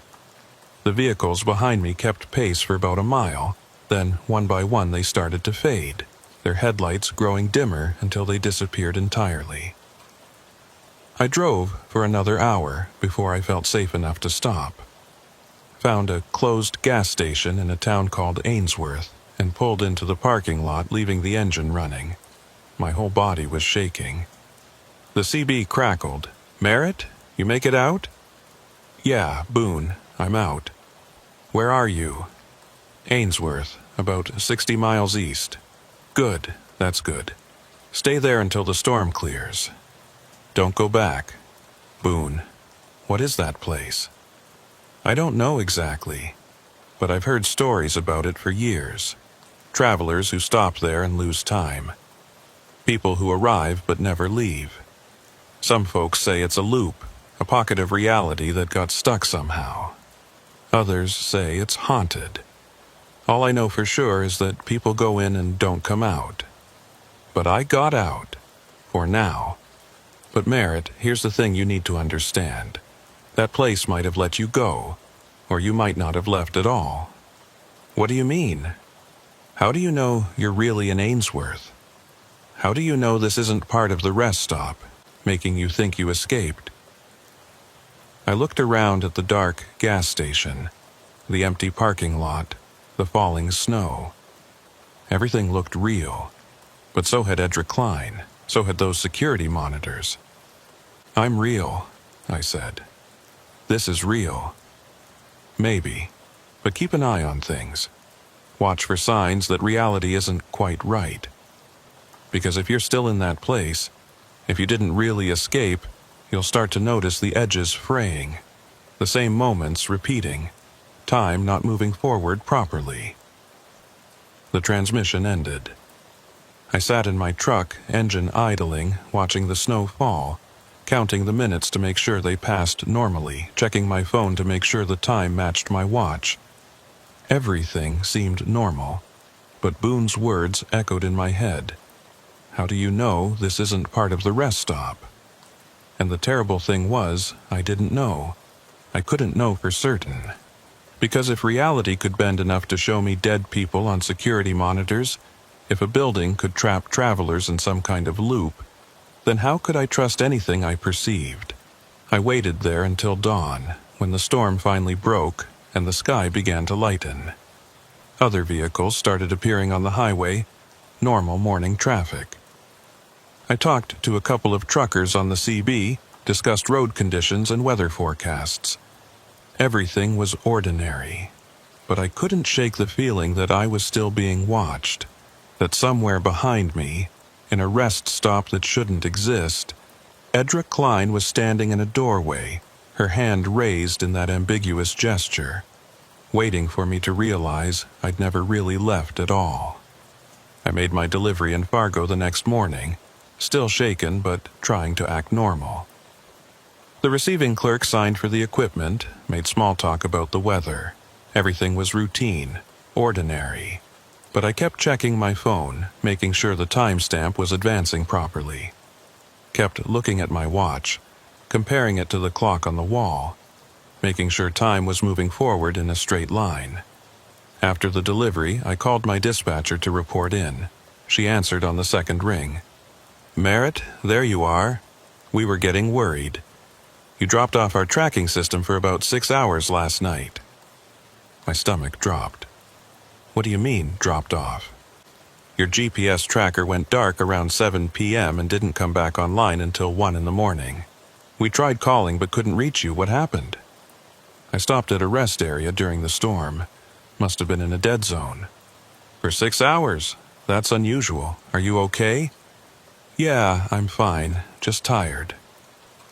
But I wasn't fine. If my GPS had gone dark for 6 hours, that meant I'd lost time at the rest stop. More time than I remembered. I'd thought I'd only been there for maybe 2 hours before escaping. What happened during those other 4 hours?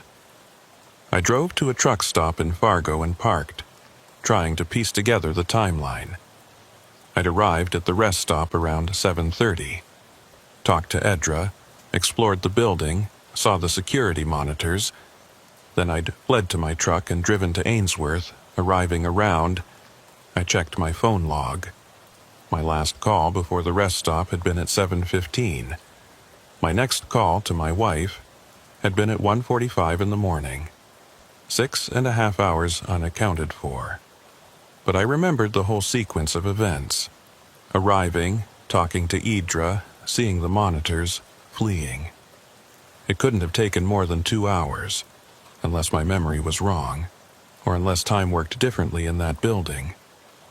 I tried to reach Boone Merrick on the CB, called his handle, waited for a response. Nothing. Tried several more times over the next hour. He never answered. That night, I stayed at a motel in Fargo. Couldn't sleep. Every time I closed my eyes, I saw those security monitors. The man sitting in the chair, staring at the camera. The parking lot with vehicles that shouldn't exist. Around 3 in the morning, I gave up on sleep and turned on the TV. Flipped through channels, looking for anything to distract my mind. I stopped on a local news station. They were running a story about highway safety, warning travelers to be careful during winter storms. The stretch of Highway 20 between Valentine and Ainsworth is particularly dangerous, the reporter was saying. In the past decade, 17 travelers have been reported missing along this route. Search efforts have found abandoned vehicles but no sign of the drivers. 17 people, gone without explanation. I grabbed my laptop and started researching. Found news articles about the missing travelers. Most of them had disappeared during winter storms. Their vehicles had been found at various points along Highway 20, but the drivers had simply vanished. 2 of the articles mentioned a rest stop. Travelers had been headed there before they disappeared, but the rest stop wasn't named, just described as a facility east of Valentine. I dug deeper and found an old state document about rest area closures. In 2014, Nebraska had decommissioned several facilities along Highway 20, including one located approximately 70 miles east of Valentine. The reason given was structural concerns and declining usage. The document included photos of the facilities before closure. I recognized the building immediately, same layout, same architecture. It was the rest stop where I'd spent the night. But according to official records, it had been locked and secured a decade ago. No maintenance staff, no operations. Just an empty building slowly deteriorating in the prairie weather. So, who was Edra Klein? I searched her name and found an obituary from 2015. Edra Marie Klein, age 54, died in a single-vehicle accident on Highway 20. She had been the last supervisor of the rest area before its closure, staying on to oversee the shutdown process. The accident had occurred at night, during a snowstorm. Her car had left the road about 5 miles from the rest stop. She'd been found the next morning, frozen to death. The obituary included a photo. It was the woman I'd talked to. Same face, same tired eyes. I was sitting in a motel room in Fargo, looking at a photo of a dead woman who I'd spoken to less than 24 hours ago. My phone rang. Unknown number. I almost didn't answer, but something made me pick up. Hello? Merritt Halcomb? The voice was male, professional. Yes. This is Frank Dalton with the Nebraska State Patrol. I'm calling about an incident you may have witnessed last night on Highway 20. What incident? We received a CB transmission around 8 p.m. from a trucker named Boone Merrick. He was calling for assistance, said he'd pulled into an abandoned barn to wait out the storm. But when our units arrived at his location, there was no barn and no truck, just empty farmland. I felt cold spreading through my body. Did you find him? No, we've been searching since last night. His truck's GPS tracker shows his last known position as approximately 40 miles east of Valentine, but there's nothing at that location. We're expanding the search, but... He paused. Mr. Halcomb. Boone Merrick mentioned your name in his transmission. Said he'd been talking to you on the CB. Can you tell me about that conversation? I told him everything. The storm, the rest stop, talking to Boone, the security monitors. Dalton listened without interrupting. When I finished, there was a long silence, then, Mr. Halcomb, I need to ask you a question, and I need you to answer honestly. Have you been drinking or using any substances? No, I'm telling you what happened. The rest stop you described closed in 2014. There's no one working there, and Edra Klein has been dead for 9 years. I know how it sounds, but I was there, I saw her. I saw things on those security monitors that weren't real, and I got out before whatever was happening could trap me. Other travelers have reported similar experiences. Seeing the rest stop open, encountering staff, losing time. We've investigated these reports extensively. The building is locked. There's no power, no running water, no signs of recent habitation. Then, how did I get inside? How did I talk to Idra? I don't have an answer for that. But I can tell you this. 17 people have gone missing on that stretch of highway in the past 10 years, all during winter storms, all reporting strange experiences before they disappeared. And we've never found any of them. What do you think is happening? Officially, I think it's a combination of severe weather, disorientation, and poor decision-making. Travelers get confused in the storm, abandon their vehicles, and succumb to the cold. He paused. Unofficially, I think there's something wrong with that stretch of highway, something we don't understand and can't explain. Have you ever been inside the rest stop? Several times. It's just an empty building, no security monitors, no furniture, no signs of activity. The power has been disconnected. The water is shut off. It's completely abandoned. But I was there. I saw all those things. I believe you saw something, Mr. Halcombe. I just don't think it was the same building I've been inside. The conversation stayed with me for days. I tried to go back to my normal routes, normal deliveries, but I couldn't stop thinking about the rest stop, about Edra Klein and Boone Merrick and those 17 missing travelers. Were they still there somehow, trapped in a version of the building that existed alongside the abandoned structure? Experiencing the rest stop as it had been when it was operational, unaware that the real world had moved on without them. 2 weeks later, I was hauling a load through South Dakota and found myself approaching Highway 20. It was a clear day, no storms, perfect visibility. I could take the highway east, shave 2 hours off my trip to Sioux Falls. I took a different route instead, added 3 hours to the drive, because I knew if I got anywhere near that rest stop, I might not be able to resist stopping. Might need to see if it was really abandoned, or if Edra was still there, waiting. That night, I got a call from an unknown number. I let it go to voicemail. When I listened to the message later, all I heard was static. But buried in the static, I could almost make out a voice, someone saying my name. I deleted the message and blocked the number. A month passed, then another. I avoided Highway 20 entirely. Took routes that added hours and miles to my trips. My dispatcher complained about the inefficiency, but I didn't care. I wasn't going back to that stretch of road. In March, I was in a truck stop outside of Rapid City when another driver approached me. Older guy, maybe 65, with the weathered look of someone who'd been driving for decades. "You're Merritt Halcombe," he said. "That's right. I heard about what happened to you on Highway 20 at the rest stop. How did you hear about that? Word gets around among drivers. We share stories, warn each other about dangerous places. And that rest stop has a reputation. You've been there? 30 years ago. I was young, stupid, thought I could handle any weather.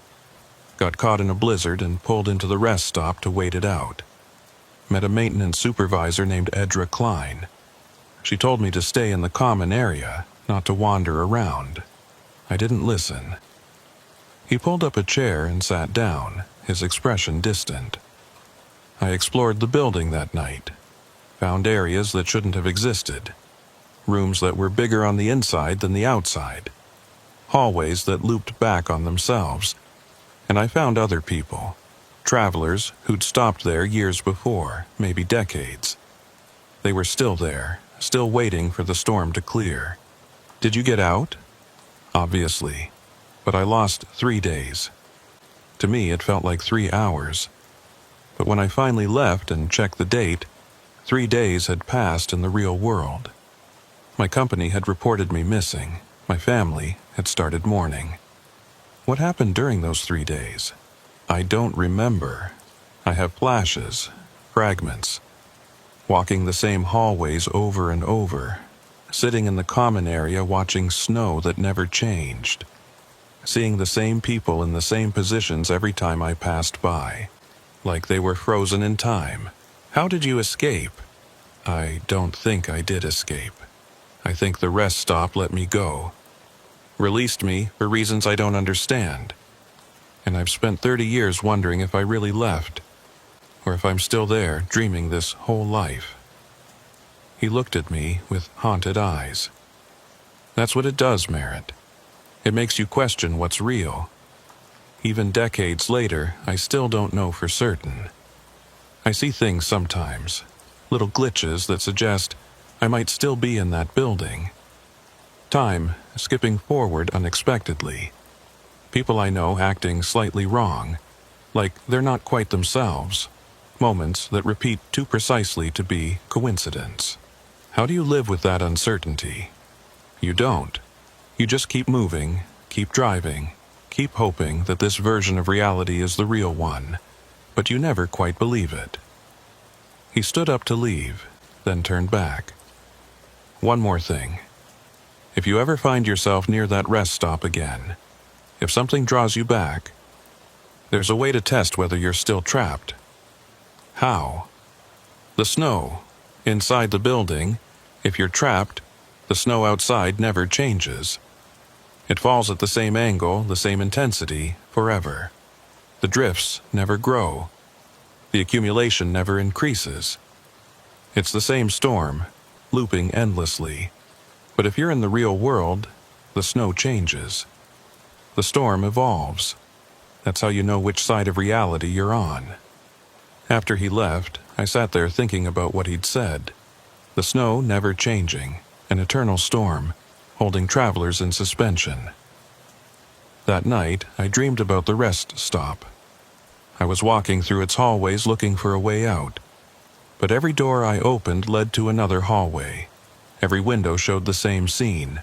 Falling snow, parking lot, my truck, waiting. In the dream, I found the common area. The man from the security monitor was sitting in the chair, still staring. I asked him how long he'd been there. I don't know, he said. I stopped counting after the first year. Or maybe it's been a day. Time doesn't move properly here. How do I leave? You already left. You got in your truck and drove to Ainsworth. You're in Fargo now, sleeping in a motel. This is just a dream. Then, why does it feel more real than being awake? He smiled, but it was a sad smile. Because part of you never left. Part of you is still here, will always be here. This place takes a piece of everyone who enters. You gave it a piece of yourself when you walked through that door. I woke up in my motel room, heart pounding. Checked my phone. 3:27 a.m. Same time I'd been waking up every night since the rest stop. I got up and looked out the window. Snow was falling, even though the forecast had called for clear skies. The flakes fell at a perfect diagonal, driven by steady wind. The accumulation on the ground never seemed to increase. I watched for an hour. The snow kept falling at exactly the same angle. The wind never varied. The drifts outside never grew higher. According to the old driver's test, this meant I was still trapped. Still in the rest stop, experiencing a loop that I mistook for real life. But when I checked the weather radar on my phone, it showed the storm system moving northeast, evolving normally. When I went downstairs to the lobby, other guests were complaining about the unexpected snow, surprised by the change in forecast. It was a real storm, not a looped one. Or maybe it was a very sophisticated loop, one detailed enough to include weather radar and other people's reactions. How could I ever know for certain? That question haunted me through the spring and into summer. I kept driving, kept making deliveries, but I watched everything carefully, looking for signs of repetition, for glitches that would reveal I was still trapped. Sometimes I found them, a conversation that played out exactly like one I'd had weeks before, a route that seemed to take the same amount of time regardless of traffic or weather. Moments when the world felt slightly unreal, slightly off. Were these genuine anomalies, or was I just noticing the normal patterns of life and misinterpreting them as signs of being trapped? I didn't know. I couldn't know, and that uncertainty became my constant companion, more reliable than any map or GPS. The knowledge that I might still be in that rest stop, that everything since might be an elaborate dream or simulation, and I'd never be able to prove otherwise. Summer came, and with it a call I'd been dreading. My dispatcher had a load that needed to run from Denver to Bismarck, and the most efficient route went straight through Nebraska on Highway 20. I can't take that run, I said. Why not? It's good money, and you know that route. I need to avoid Highway 20, any route that doesn't use that road. Merritt, that adds a full day to the delivery. The client won't accept that delay. Then give the load to someone else. There was a long pause.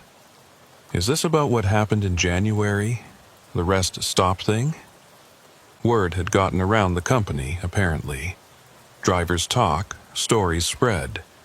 It's about me not wanting to drive that road anymore. Look, I get it. You had a weird experience, but it's been 6 months. You can't avoid an entire highway system forever because of one bad night. Watch me. I hung up and stared at my phone, knowing I'd probably just cost myself a good client. But I didn't care. I wasn't going anywhere near that rest stop. 2 days later, my dispatcher called back. I gave the Denver-Bismarck run to another driver, a guy named Porter. He's running Highway 20 tonight. Why are you telling me this? Because you might want to monitor the CB on Channel 19, just in case. She hung up. I sat there for a moment, then grabbed my CB radio and tuned it to Channel 19. Started listening. For hours, nothing. Normal trucker chatter, weather reports, warnings about speed traps. Then, around 11 p.m., a new voice came on. This is Porter eastbound on Highway 20. Anyone familiar with this route? Another driver responded. What's your 20, Porter? About 70 miles east of Valentine. Visibility's getting bad. Might need to find somewhere to stop. My hands tightened on the CB handset. 70 miles east of Valentine. Right where the rest stop should be. Porter, this is Merritt Halcomb. Do you copy? I copy, Merritt. You know this area? Yeah. Listen carefully. If you see a rest area in the next few miles, do not stop there. Keep driving. Find somewhere else. Why? What's wrong with the rest area? How could I explain? That it trapped people in loops? That the maintenance supervisor was dead but still working there? That time didn't function properly inside the building? Just trust me, don't stop there. Merritt, the weather's getting really bad. I need to get off the road. Find a town. Ainsworth is about 40 miles ahead. You can make it. I don't think I can. Visibility is almost zero. Wait, I see something. Looks like a rest area sign. Porter, no. Keep driving. I'm pulling in. Can't risk staying on the highway in these conditions. Porter, listen to me. But he was gone. The CB went to static. I grabbed my phone and called my dispatcher. Porter just pulled into the rest stop. You need to send help. Merritt, it's midnight. There's a storm. What do you want me to do? Call the Nebraska State Patrol. Tell them a driver is stopped at the decommissioned rest area on Highway 20, approximately 70 miles east of Valentine. They need to get there now. You're serious about this? I've never been more serious about anything in my life. She said she'd make the call. I spent the next hour trying to raise Porter on the CB. Nothing but static. At 1 a.m., my phone rang. State Patrol. Mr. Halcomb, this is Trooper Vasquez. We responded to your report about a driver at the old rest stop. We're at the location now. The building is locked. No signs of entry. There's no truck in the parking lot. Check again. He pulled in there an hour ago. Sir, we've searched the entire facility. The doors are chained shut. There are no tire tracks in the snow. No one has been here. That's impossible. I heard him on the CB. He said he was pulling into the rest area. We're expanding the search along Highway 20. If we find anything, we'll let you know. They never found Porter or his truck. By morning, he was officially listed as missing. The company started an investigation, reviewed his GPS tracking data. According to the tracker, he'd never stopped at the rest area. His truck had continued east on Highway 20, then simply disappeared from the system. The last GPS coordinates placed him exactly at the location of the decommissioned rest stop. I knew what had happened. The rest stop had taken him, pulled him into whatever pocket of reality existed inside that building. He was probably there right now, talking to Edra Klein, being told to stay in the common area, looking at security monitors that showed impossible things. How long would he be trapped? Days? Years? Or would time work differently for him, hours stretching into decades while the outside world moved on? I couldn't sleep that night. Kept thinking about Porter, about Boone Merrick, about all 17 missing travelers. All of them caught in the same trap, experiencing the same eternal storm, waiting in the same building that existed outside of normal time. Around 3 a.m., my phone buzzed. Text message from an unknown number. It's still here. It's always here. Come back. I blocked the number and tried to forget about it. But 2 nights later, another message from a different number. You left something behind. You need to come get it. I didn't respond. Kept blocking numbers as the messages came in.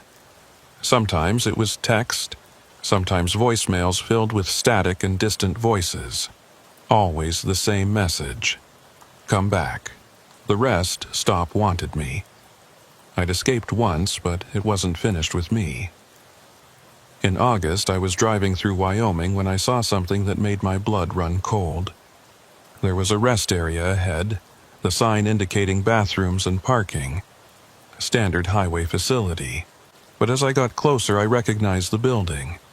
Same architecture, same layout as the rest stop on Highway 20. It shouldn't be here. This was Wyoming, hundreds of miles from Nebraska. I drove past without stopping, my heart pounding. In my mirror, I saw the rest area receding. It looked completely normal. Probably was completely normal. Just a standard highway rest stop that happened to have similar architecture. But for a moment, I'd been certain it was the same building, the same trap. Was I losing my mind? Or was the rest stop spreading, manifesting in new locations, reaching for me across state lines? I started seeing it everywhere. A rest area in Montana that looked too familiar. One in South Dakota that gave me an uneasy feeling. Each time I drove past, refusing to stop, terrified that if I pulled in I'd find Edra Klein waiting for me. Other drivers started reporting strange experiences too. I'd hear them on the CB, talking about rest stops where time moved wrong, where the staff seemed off, where security monitors showed impossible things. Different locations, different states, but the same pattern. The phenomenon was spreading. Or maybe it had always been widespread, and I was just noticing it now. How many rest areas across the country were traps? How many buildings existed in pockets of broken time, collecting travelers who never left? In September, I met with a group of drivers who'd had similar experiences. 10 of us total, gathered at a truck stop in Omaha. We shared our stories, compared details, tried to find patterns. Everyone had the same basic experience: an isolated rest stop during a storm, losing time, security monitors showing impossible things, staff who shouldn't be there, and the overwhelming sense that reality wasn't quite right inside the buildings. "It's like there are cracks in the world," one driver said. "Places where normal rules don't apply.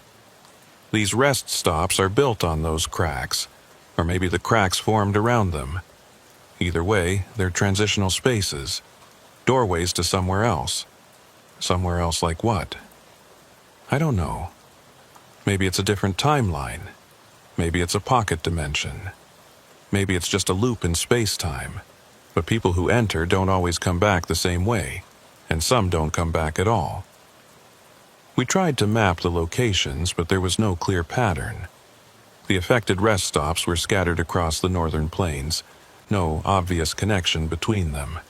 Some were decommissioned, others were still operational. Some had reported disappearances, others didn't. The only common factor was isolation. These were all rest stops in remote areas far from towns or cities, places where a traveler might be completely alone. "What if it's not about the buildings themselves?" someone suggested. "What if it's about the act of stopping? The moment when you pull off the highway into an isolated space during a storm. That's when you're vulnerable, when the boundary between normal reality and whatever this is becomes thin enough to cross." That idea terrified me more than the others, because if it wasn't about specific locations, if it could happen anywhere under the right conditions, then I could never truly be safe. Any rest stop, any storm, any moment of isolation could become a trap. I kept driving through the fall, but I changed my habits. Never stopped at rest areas anymore, only truck stops with other people around. Never drove during heavy storms, always found somewhere to park and waited out. Never let myself be completely alone in isolated places, but the messages kept coming. Different numbers, always the same content. "Come back. You left something behind. It's waiting for you." In October, I finally responded to one of the messages. What did I leave behind? The response came immediately. "Part of yourself. You can't be whole until you come back and reclaim it." I'm not coming back. You will, eventually. Everyone does. The rest stop is patient. It can wait years, decades, but you'll come back. They always do. I blocked the number and threw my phone across the room, but I knew the message was right. I could feel it, a pull toward Highway 20, toward that rest stop. Part of me wanted to go back, needed to know what had really happened during those missing hours. What if I really had left something behind? What if part of my consciousness was still trapped there, experiencing that eternal storm while my body moved through the real world? The uncertainty was driving me insane. I needed answers, even if getting them meant risking everything. In November, I made a decision. I was going back to the rest stop. Not during a storm, not at night.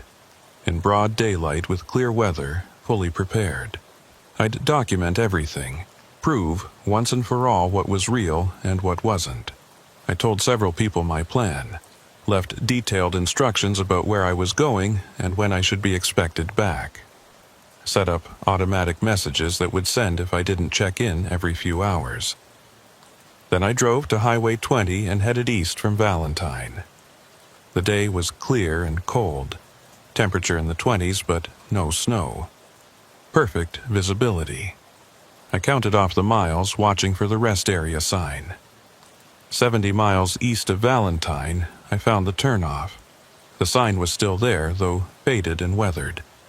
I pulled onto the access road and drove toward the building. In daylight, it looked exactly as Trooper Vasquez had described. Locked and abandoned. The doors were chained shut. The windows were dark. The parking lot was empty except for drifted snow. I got out of my truck and walked toward the main entrance. Up close, I could see the building was in poor condition. Paint peeling, concrete cracking, weeds growing through the pavement. This was clearly an abandoned structure that hadn't been used in years.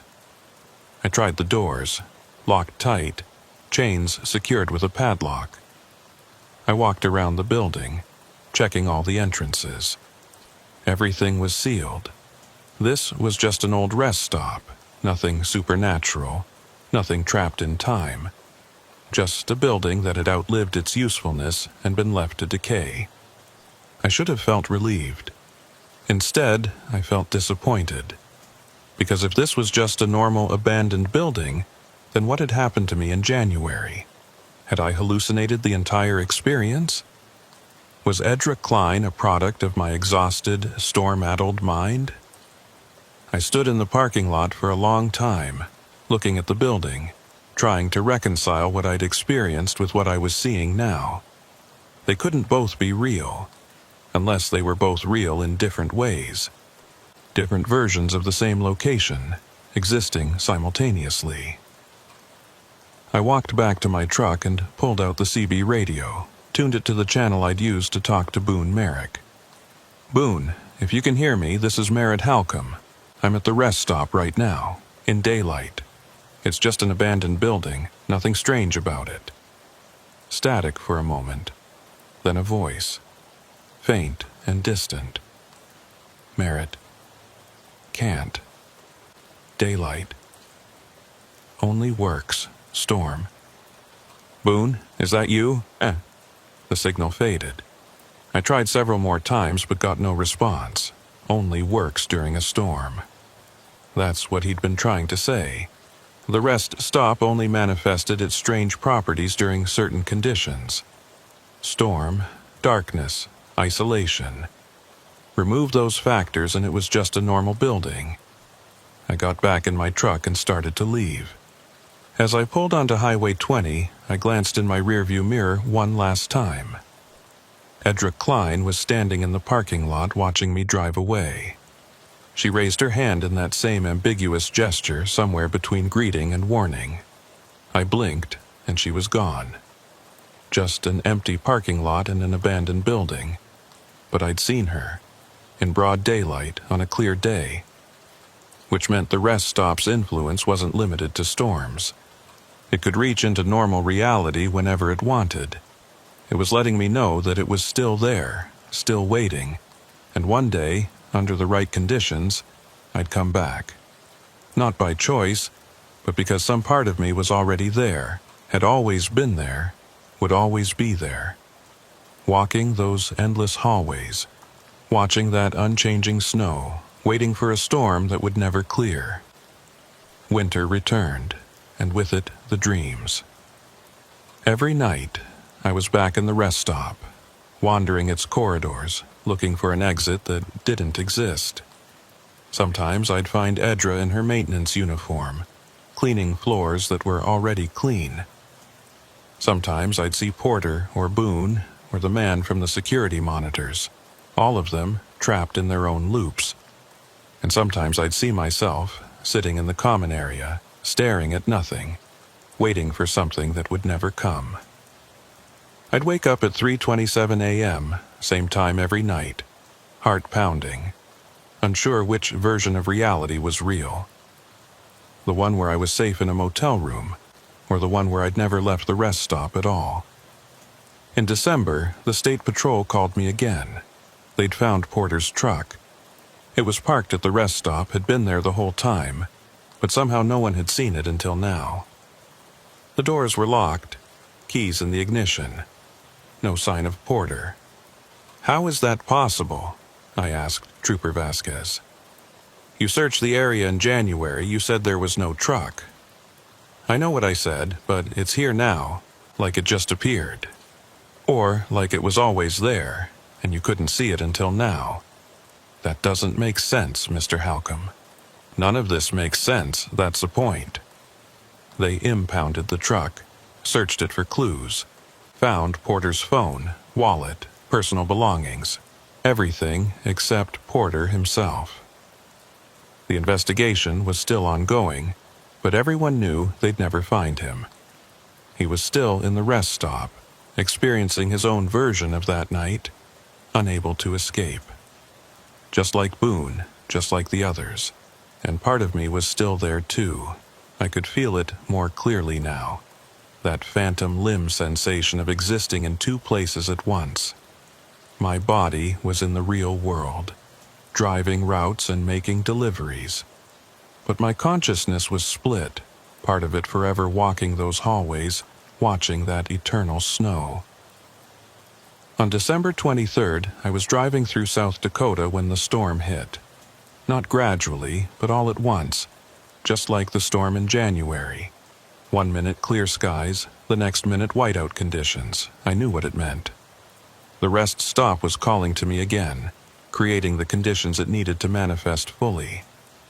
I tried to find a town, somewhere safe to wait it out. But the storm was disorienting, visibility dropping to zero. I couldn't tell which direction I was heading, couldn't read the road signs through the snow. Then I saw the rest area sign. Familiar architecture, familiar layout. But this wasn't Highway 20. This was Highway 14 in South Dakota, 200 miles from the Nebraska rest stop. The building looked identical anyway. I could keep driving, try to push through the storm, or I could pull in, knowing what would probably happen. I made my choice, pulled into the parking lot and stopped the engine. The building was dark, but the door was unlocked. I pushed it open and stepped inside, into that familiar lobby with vending machines and information desk and hallways leading deeper into the structure. Edra Klein was waiting for me. "Welcome back, Merritt," she said. "I knew you'd return eventually. This isn't the same building. This is South Dakota, not Nebraska. It's always the same building. The location doesn't matter. The rest stop exists in all places and no places. It's a junction point where different realities intersect. Why do you trap people here? I don't trap anyone. The building does. I'm just as trapped as you are. I've been here since 2015, since the night I died on Highway 20. This is my afterlife, maintaining a rest stop that doesn't exist, helping travelers who can't leave. Then help me leave. You already left once. You can leave again, but you keep coming back because part of you needs to understand, needs to know what this place really is." She walked toward the hallway, gesturing for me to follow. "Come with me, I'll show you." We walked through corridors I'd seen before, past the common area where the man still sat in his chair, through doors marked employees only. The building seemed to expand as we moved through it, hallways extending farther than should be possible. We reached a door I hadn't seen before. Edra unlocked it and led me into a room filled with security monitors. Not just 4 screens like in the main lobby, but dozens of them covering every wall. Each monitor showed a different rest stop, a different location. All of them looked similar but not identical. Different states, different highways, different time periods based on the vehicles in the parking lots. "These are all the same building," Edra said. "Different manifestations, different moments in time. The rest stop exists outside normal space-time, connects to multiple locations simultaneously. When travelers stop at any of these places under the right conditions, they enter the same pocket reality." I looked at the screens. Some showed current scenes, others looked like they were from decades ago based on the vehicles and clothing. All of them showed travelers in various states of confusion or distress. How many people are trapped here? I don't know. Hundreds, maybe thousands. Time doesn't work normally here, so people from different eras all exist simultaneously. The man in the common area arrived in 1987. Porter came last January. To them, no time has passed. To the outside world, decades have gone by. Why? What's the purpose of this place? I don't think it has a purpose. I think it's an accident, a glitch in reality. Maybe it was created when they closed the original rest stop, when they severed it from the highway system. Or maybe it's always existed, and the rest stops were built on top of it. Either way, it's a trap. Not malicious, just inevitable. Like a black hole that catches anything that gets too close. I looked at the monitors again, at all those trapped travelers. Is there any way to free them? I don't know. I've tried everything I can think of. The only people who've ever escaped are the ones who drove off the road before they fully entered the building. Once you're inside, once you've spent enough time here, you become part of it. The rest stop claims you. How long is enough time? It varies. For some people, minutes. For others, hours. There's a threshold, a point of no return. Once you cross it, you can't leave anymore. You become part of the loop. How much time do I have? She looked at me with sad eyes. Merritt, you've been here for 3 days. I checked my phone. She was right. The date was December 26th. I'd lost 3 days, just like the old driver had told me about his experience. I need to leave. Now. You can try, but I don't think you'll make it this time. You're too integrated with the rest stop now. Too much of you exists here. I ran for the exit, back through the hallways, past the common area. Porter was there now, sitting next to the man from 1987, both of them staring at nothing. They didn't acknowledge me as I passed. I reached the main lobby and pushed through the door into the storm. My truck was in the parking lot, but so were dozens of other vehicles now, all of them empty, all of them waiting for drivers who would never return. I got in my truck and started the engine. It turned over normally. I put it in gear and started driving toward the exit. The parking lot seemed to expand as I moved through it, the exit receding like a mirage. I kept going, my speedometer showing 40 miles per hour, but the distance never closed. After an hour, I stopped. The exit was still impossibly far away. I was trapped in the parking lot just like the travelers were trapped in the building. I got out and walked back toward the main entrance. Edra was standing in the doorway. I told you, she said. You can't leave anymore. You've crossed the threshold. There has to be a way. If there is, I haven't found it in 9 years of trying. I sank down onto a bench in the lobby, the reality of my situation settling over me. I was trapped, really, permanently trapped. My body would be here forever, or at least until someone found it in the real world. But my consciousness would remain, experiencing the same moments over and over, watching the same snow fall at the same angle for eternity. What do I do now? I asked. What everyone does. You wait, you exist. You watch the monitors, see new people arrive, watch them try to leave. Sometimes they make it, most times they don't. And you try to maintain some sense of self, even as time loses meaning and reality becomes fluid. This can't be all there is.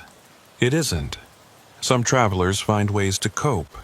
They create routines, tell themselves stories, hold on to memories of the outside world. Others lose themselves completely, become part of the building's background, like the man in the common area. He doesn't speak anymore, doesn't move unless someone addresses him directly. He's become a fixture. I thought about my family, my wife, my dispatcher. In the real world, they'd be looking for me. Would they find my truck in this parking lot, or would it be invisible like Porter's had been? Would they declare me missing, hold a memorial service, move on with their lives while I existed in this timeless pocket? Edra, the messages I was getting, texts and calls telling me to come back, was that you? No, that was the rest stop itself. It has a kind of consciousness, or maybe it's just a pattern seeking to complete itself. It knew you'd escaped, knew you'd left part of yourself behind. It wanted you to return to restore balance. And now I have. Yes, you're complete now. The version of you in the real world and the version here are reunited. You're whole again, even if it means being trapped. I sat there for a long time, trying to process this. Eventually, I got up and walked to the security monitors. I could see the common area on one screen. Porter and the man from 1987 were still sitting there, but now there was a third person. It was me, sitting in a chair, staring at nothing, already becoming part of the rest stop's permanent collection. That's you in the present moment, Edra said. And this is you in the past, watching yourself. Time loops here. You'll experience both versions simultaneously until you can't tell them apart anymore. Over the following days or weeks or months, I couldn't tell which, I explored the rest stop fully. I walked every hallway, opened every door, met other trapped travelers. Each one had a similar story. Stopped during a storm, encountered something strange, tried to leave but couldn't. Some of them had been here for decades. One woman said she'd arrived in 1973. She'd been driving to a job interview when a blizzard forced her to stop. That was 40 years ago for the outside world, but to her it felt like maybe a few months. Time compresses here, she explained. Hours feel like minutes. Days feel like hours. You could spend a decade in this building and it would feel like a long weekend. That's terrifying. It's a mercy, in a way. If we experience time normally, the isolation would drive us insane. This way we can endure it. I started to understand the rhythm of the rest stop. New travelers would arrive during storms, confused and frightened. Edra would greet them, tell them to stay in the common area. Most would listen. Some would explore and discover the truth. A few would try to leave and succeed. Most would fail and join the permanent population. I tried to help the newcomers, warned them about the time dilation, the point of no return, the importance of leaving quickly before they became integrated. Sometimes they listened. Mostly they didn't. On what felt like my 100th day, but might have been my 10th, I found Boone Merrick. He was in a back hallway, walking the same 30-foot section over and over, muttering to himself. "Boone, it's Merritt. We talked on the CB." He looked at me with recognition. "Merritt, you made it to the rest stop. I escaped once, but I came back. I told you to get out. Why did you come back? I didn't have a choice. The rest stop called me, created conditions that forced me to stop." He nodded like this made perfect sense. It does that. Creates storms, manifests in new locations, sends messages. Whatever it takes to bring people in, it needs us for some reason. What reason? I don't know. Maybe we're food. Maybe we're fuel. Maybe we're just witnesses, consciousness required to keep this pocket of reality stable. Idra has theories, but no one knows for sure. We walked together through the building, two trapped travelers sharing our experience. Boone showed me areas I hadn't discovered yet, rooms that seemed to serve no purpose, hallways that curved in impossible geometries. "The building is larger than it appears from outside," he said. "Interior space doesn't match exterior dimensions. You could walk for days and never see the same room twice. Have you tried?" "Many times. Always end up back in the common area eventually. It's the center point, the anchor. Everything loops back to it." In the common area, the population had grown. I counted 23 people now, all sitting quietly, all staring at nothing. Some I recognized from my earlier explorations. Others were new, recently arrived, and already succumbing to the building's influence. I sat down among them and watched the windows. The snow fell at its constant angle, never varying, never accumulating. The perfect eternal storm. This was my life now. Watching snow that never changed, walking hallways that never ended, existing in moments that folded back on themselves endlessly. But something Edra had said kept nagging at me. She'd mentioned that some people escaped. Not many, but some, which meant there had to be a way out, even after crossing the threshold. I started talking to every traveler I could find, asking about their escape attempts. Slowly, a pattern emerged. The people who'd escaped had all done something similar. They'd stopped trying to leave through conventional means. Doors, windows, driving away, none of that worked once you were trapped. Instead, they'd found anomalies, glitches in the rest stop's reality. Moments when the loop stuttered or the building's geometry shifted. In those moments, if you were paying attention, you could slip through. Back to normal reality. Back to the real world. It required patience and observation. You had to watch for the glitches, recognize them when they happened, and act immediately. Most travelers missed them, too focused on finding conventional exits to notice the unconventional ones. I started watching carefully, studying the building's patterns, looking for moments when things didn't quite align. It took what felt like weeks, but I finally saw one. A door in the hallway flickered. For just a second, it showed two different images: the interior of a storage closet and a view of Highway 14 in South Dakota. Normal reality, visible through a gap in the rest stop's pocket dimension. I ran for the door and threw it open. The storage closet was still there, but beyond it I could see the highway. Real road, real world, real time. I stepped through and found myself standing on the shoulder of Highway 14 in bright sunlight, with no snow falling. My truck was parked 100 yards away at a rest stop that looked nothing like the building I'd just left. I checked my phone. The date was December 27th. I'd lost 4 days this time. But I was out. Really, permanently out. I got in my truck and drove away without looking back.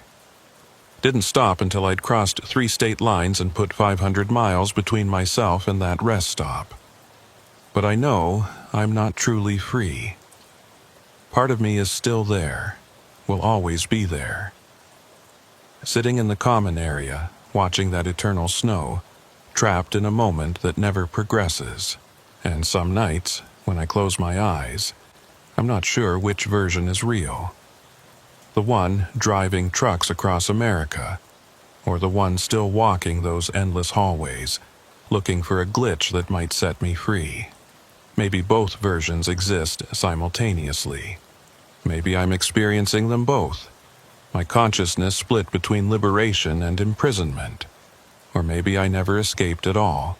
Maybe I'm still in that building, dreaming of freedom, while my body sits frozen in a chair, becoming part of the rest stop's permanent collection. The road crews found the rest stop 3 months later. They were doing maintenance on Highway 14 when they discovered it, locked and abandoned, no signs of recent use. When they broke in to inspect the facility, they found 24 people inside. All of them were alive but unresponsive, sitting in a common area, staring at nothing. Medical personnel couldn't explain their condition. No physical injuries, no signs of trauma. They were just somewhere else. Consciousness departed. Bodies left behind. I heard about it on the news.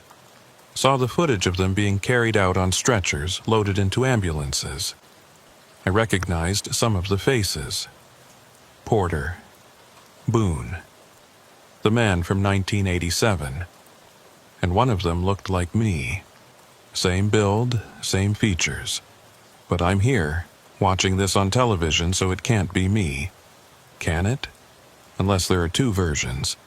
The one who escaped and the one who stayed behind. Both of us real, both of us existing, both of us convinced we're the genuine Merritt Halcombe. I'll never know which version I am. The free one or the trapped one. And in a way, it doesn't matter. Because I still drive the highways, still make deliveries, still watch for rest stops that feel wrong. Still check my phone at 3:27 every morning, counting the minutes to make sure time is moving properly. Still wondering if I ever really left that building, or if everything since has been an elaborate dream conjured by a consciousness that can't accept its imprisonment. The highway stretches endlessly ahead. The snow falls at a constant angle. The rest stop is always there, just off the next exit, waiting. And I keep driving because what else can I do? Whether I'm free or trapped, moving or stationary, real or imagined, the only choice is to keep going forward. Into the storm. Into the endless white. Forever.